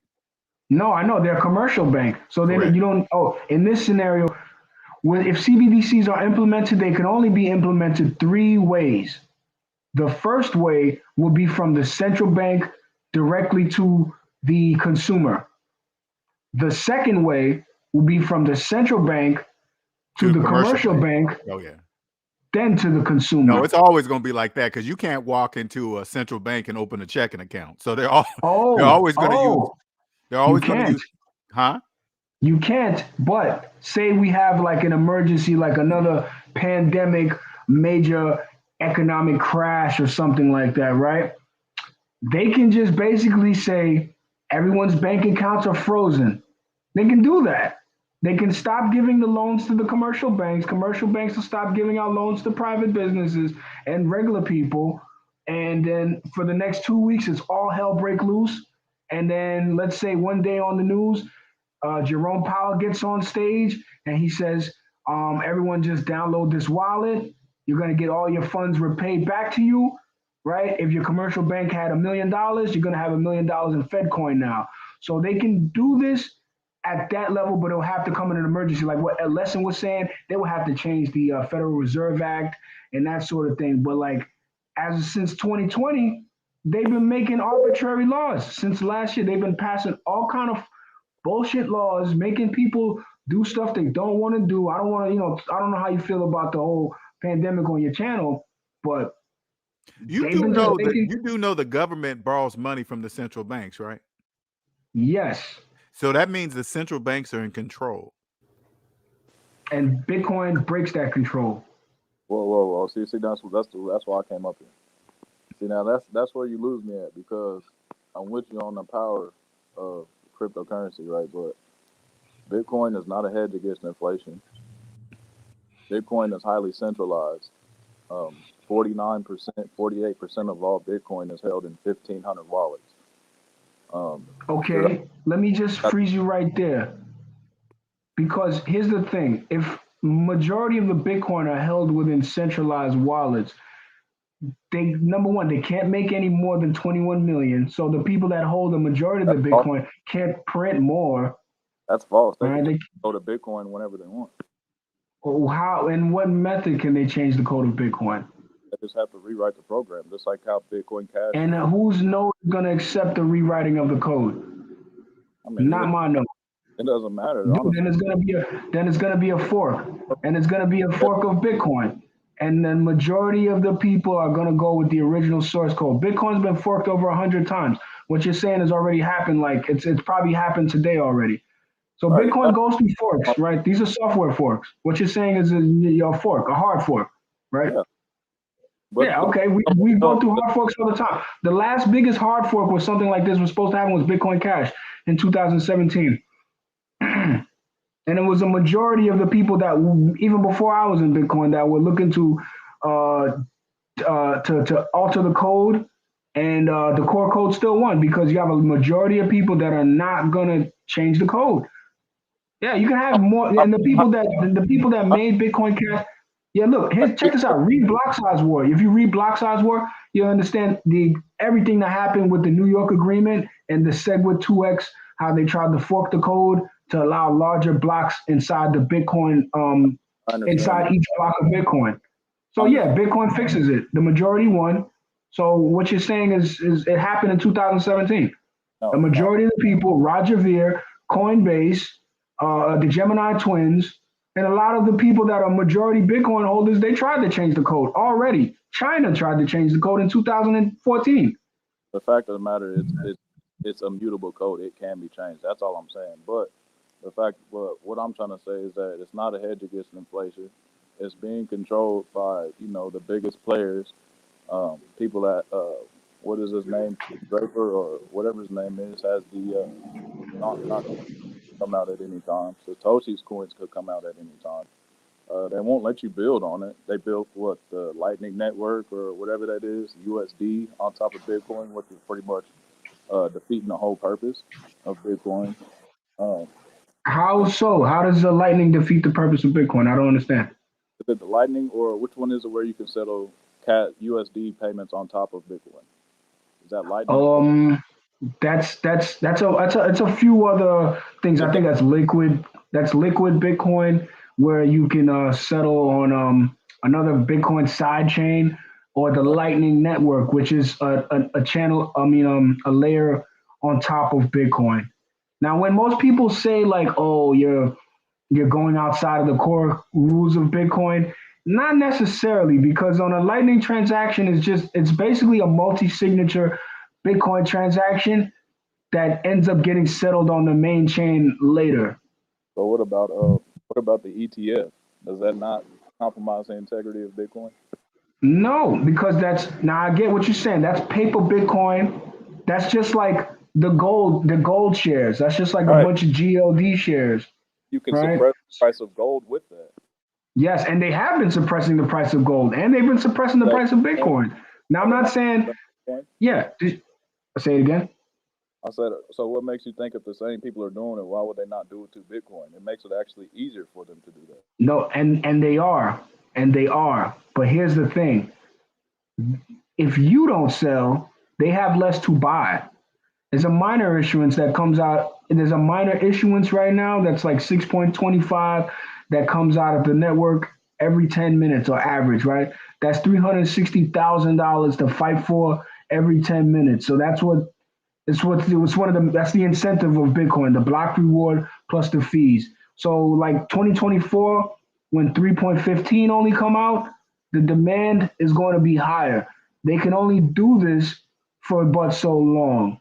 Because I think here's the thing, and Yeah, okay, I'm following what you're saying, but as far as like price suppression, they can only do that but so long, and they can keep demand but so long. People are gonna want little bitty bits of it, right? Because they see it's going up, and everyone's gonna be just looking at their bank account, and people are gonna be taking more and more of their real money and putting it into this because they know they're not gaining anything, right? And now crypto, I would say crypto is more the speculative, gambly side of things. Whereas with Bitcoin, I only talk about saving your money in this thing. I don't talk about leverage trading. I don't talk about any of the ETF stuff. I merely just talk about saving it. And I know you say it's a hedge against inflation, which it's not a hedge against inflation. My argument is look back at the last 13 years and how can you say that? I mean, look at March 2020. Look at it right now. Stock they're highly correlated to stocks. Highly. Absolutely, absolutely. I think. Look, Stocks are yeah. inflation than how is Bitcoin? So you see the thing, stocks like I thought the Bitcoin was gonna break. I thought Bitcoin was gonna break the S&P peg last year when we got past $20,000. But here's the thing, right? The Same whales. price necess huh? The Say it whales again. are the same people. That's my whole point.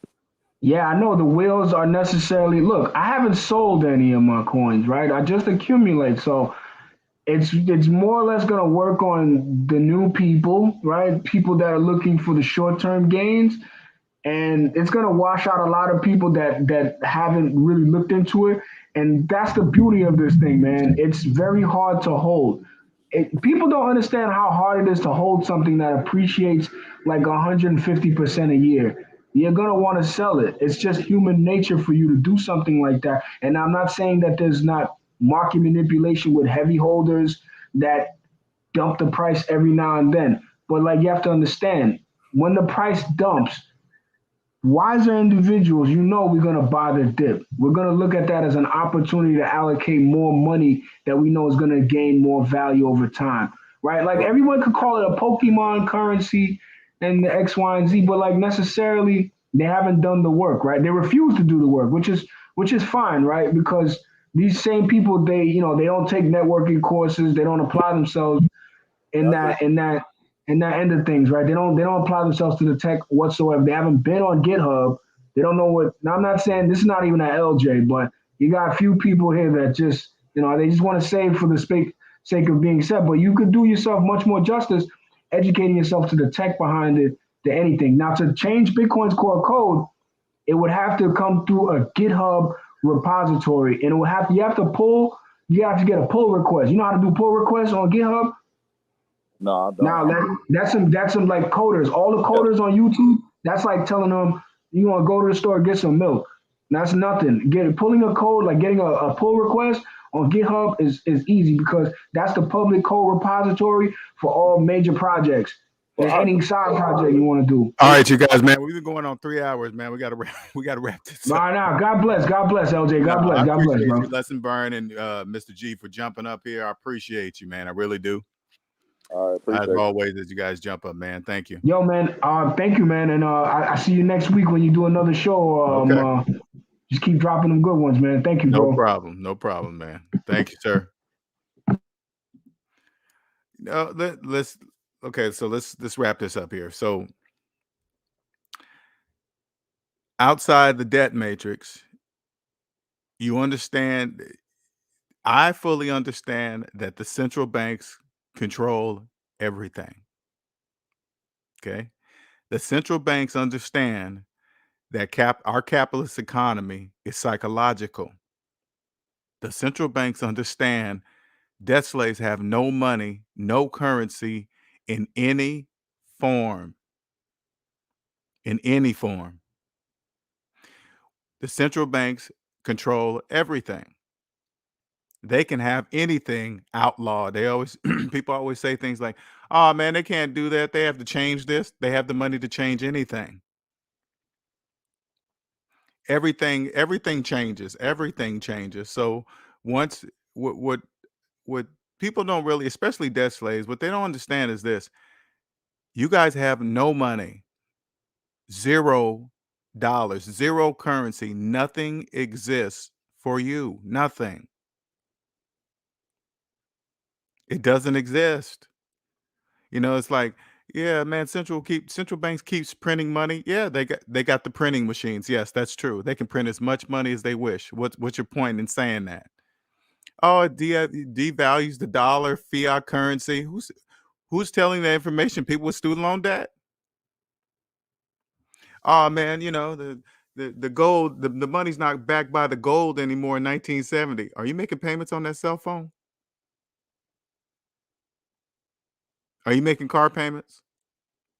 What about student loan debt? You making student loan debt? That's why you're talking like that. You think debt slaves, do you think they understand? It's like, it doesn't matter if you tell a debt slave, it's mathematically impossible to invest while you have student loan debt. They just overlook it like it's nothing. And I'm not even saying just Mr. G. It's like, oh, you're talking about Mr. G. No, there's $1.7 trillion in student loan debt. 1.7 trillion with a T. Now imagine how many people out of the 1.7 trillion think they're investing. They believe their house is an asset with a mortgage. They believe they're investing in their 401k plans. They think they're investing in Roth IRAs, no, you're not. No, you're not. You're not investing in anything. That's impossible. And everybody gets their information from Google and never questioning where's that information coming from. The majority of information on Google is a collective of information of all your debt slaves just talking. You guys just upload information and share and whatever. The average is this. The average is made up upon millions upon millions upon millions making the same financial decisions as one. So when you hear the average car payment, the average student loan payment, who you think they're talking about? They're talking about debt slaves. The average car payment, well, they're not talking about me. Then I'm not part of the average. Why? Because I don't have car payments. The average student loan payment, they're not talking to me because I don't have student loans. The average mortgage payment, I don't have that either. They're not talking to me.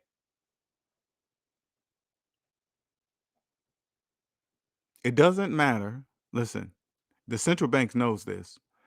It doesn't matter the currency, the form of which the currency is in. The form of currency doesn't matter.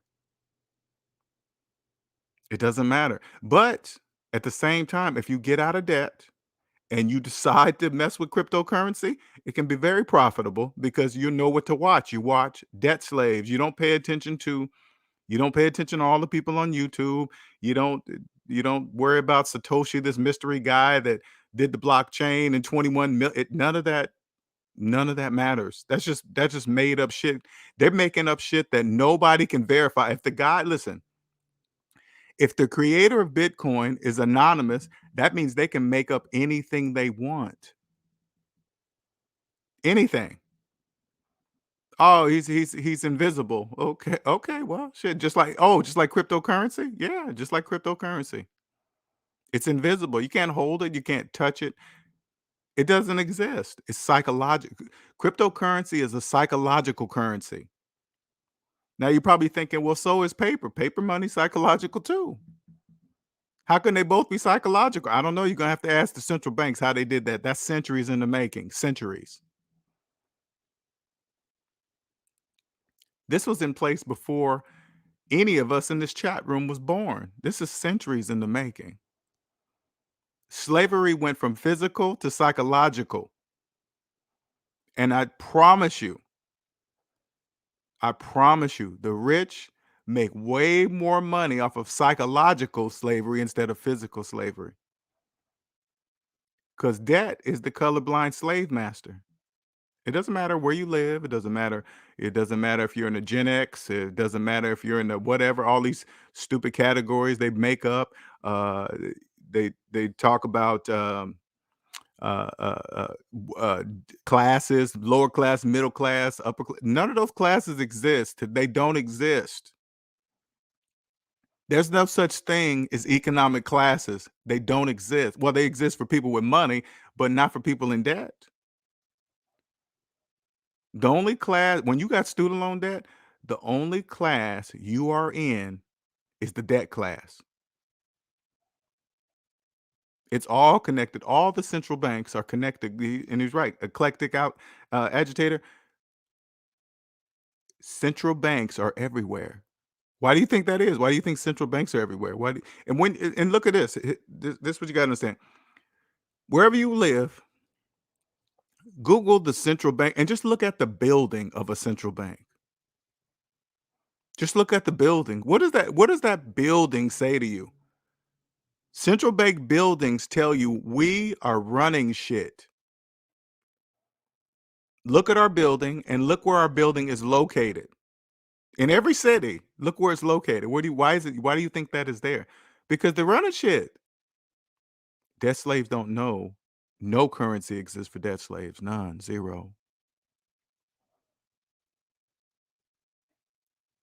It must, and for those of you guys new to the channel, it must be this way. It must, in order for capitalist economies to work, the majority must be in debt and not know it.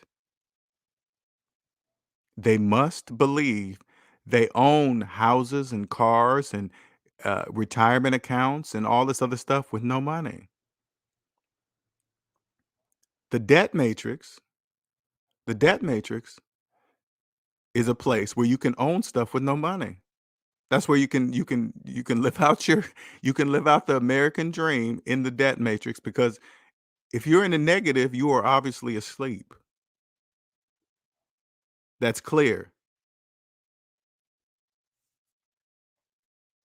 I understand now that I'm outside the debt matrix, the rules are clear. There is no misunderstanding. The central banks are in charge. That is clear. It doesn't matter what you think. It doesn't matter what you say. They have unlimited amounts of money. And listen to what I'm saying. They have unlimited amounts of money, and you have student loan debt. You're making student loan payments. Let's say that one more time. They have unlimited amounts of money, and you're making student loan payments. You see what I'm saying? The rules are clear once you step out the debt matrix. It's clear. They're in charge. They have the money. The majority don't. That's it, period. It's amazing. It's amazing to watch. I ain't gonna lie. I'm just happy I have a seat in the stadium. I'm not in the field of all the debt slaves running around like crazy. I'm in the stadium now. I'm in the nosebleeder seats. I'm at the 300-400 level, whatever, right? But I'm watching. I have my popcorn and I'm watching. I might need some binoculars. I'm getting closer. I say I'm pretty close now that I understand that all capitalist economies are psychological. I'm really, really close. They're all the same. They're all capitalist economies are all you got to do is look at the pattern. Student loan problem here in the US, student loan problem in UK, student loan problem in the Canada, and wherever else there's a capitalist economies. They're like, hey, let's copy everybody else, make all this money. Mm. Debtiverse instead of metaverse. You better believe whatever you see, and then this is a little bit off. You see where what's the name's going with this Facebook? You better believe that's the next big thing right there. He already started it with with uh uh, uh what is that? Where people don't even use their pictures anymore. They don't even use the pictures anymore. They use those made up icons or whatever. What's that called? What are they called? I don't know why I'm missing my words here.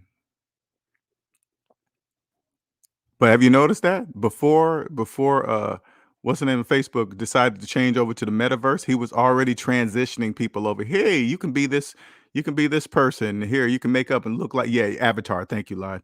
You can use your avatar instead of your pictures. Oh, okay. Then have you noticed that everybody's avatar is happy and smiling and pretty and happy? No, that's not none of that is true. Are you always like that avatar? No, you're not. That's the same way it's going to be inside of the metaverse. Anything to live outside of the world that they live in, and then guess what they're going to do? They're going to make up money spending inside of the metaverse. So they're creating a world inside of a world. They're going to they're going to create a debt matrix inside of a debt matrix. And the levels inside of the metaverse got to be unlimited. They're going to bury you. Well, I tell you, man, it's absolutely brilliant to watch. It's like, wow, that's just the way they do it. The way they do it. Mm. It's just amazing. It's amazing. Yeah, you're right about that. The borrower is slave to the lender. They say it right there in the Bible. Proverbs 22:7 say it right there in the Bible. And every time I bring that up and I'll show a person that just believes that, SMD's full of shit, LJ ain't nothing. Then I say, do you believe in God and the Bible and Christian? Yeah, yeah. Look up Proverbs 22:7. What's that say? They don't have nothing to say when they read it. Now what? What do you got to? They always come up with something though.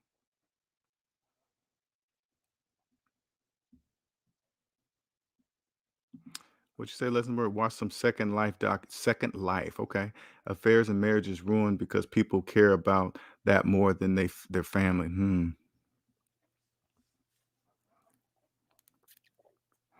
You know, to wrap this up, I ain't gonna lie. This journey that I'm doing right now, I knew it was gonna be a tough one.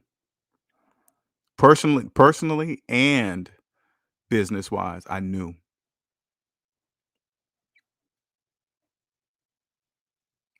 But it's worth it.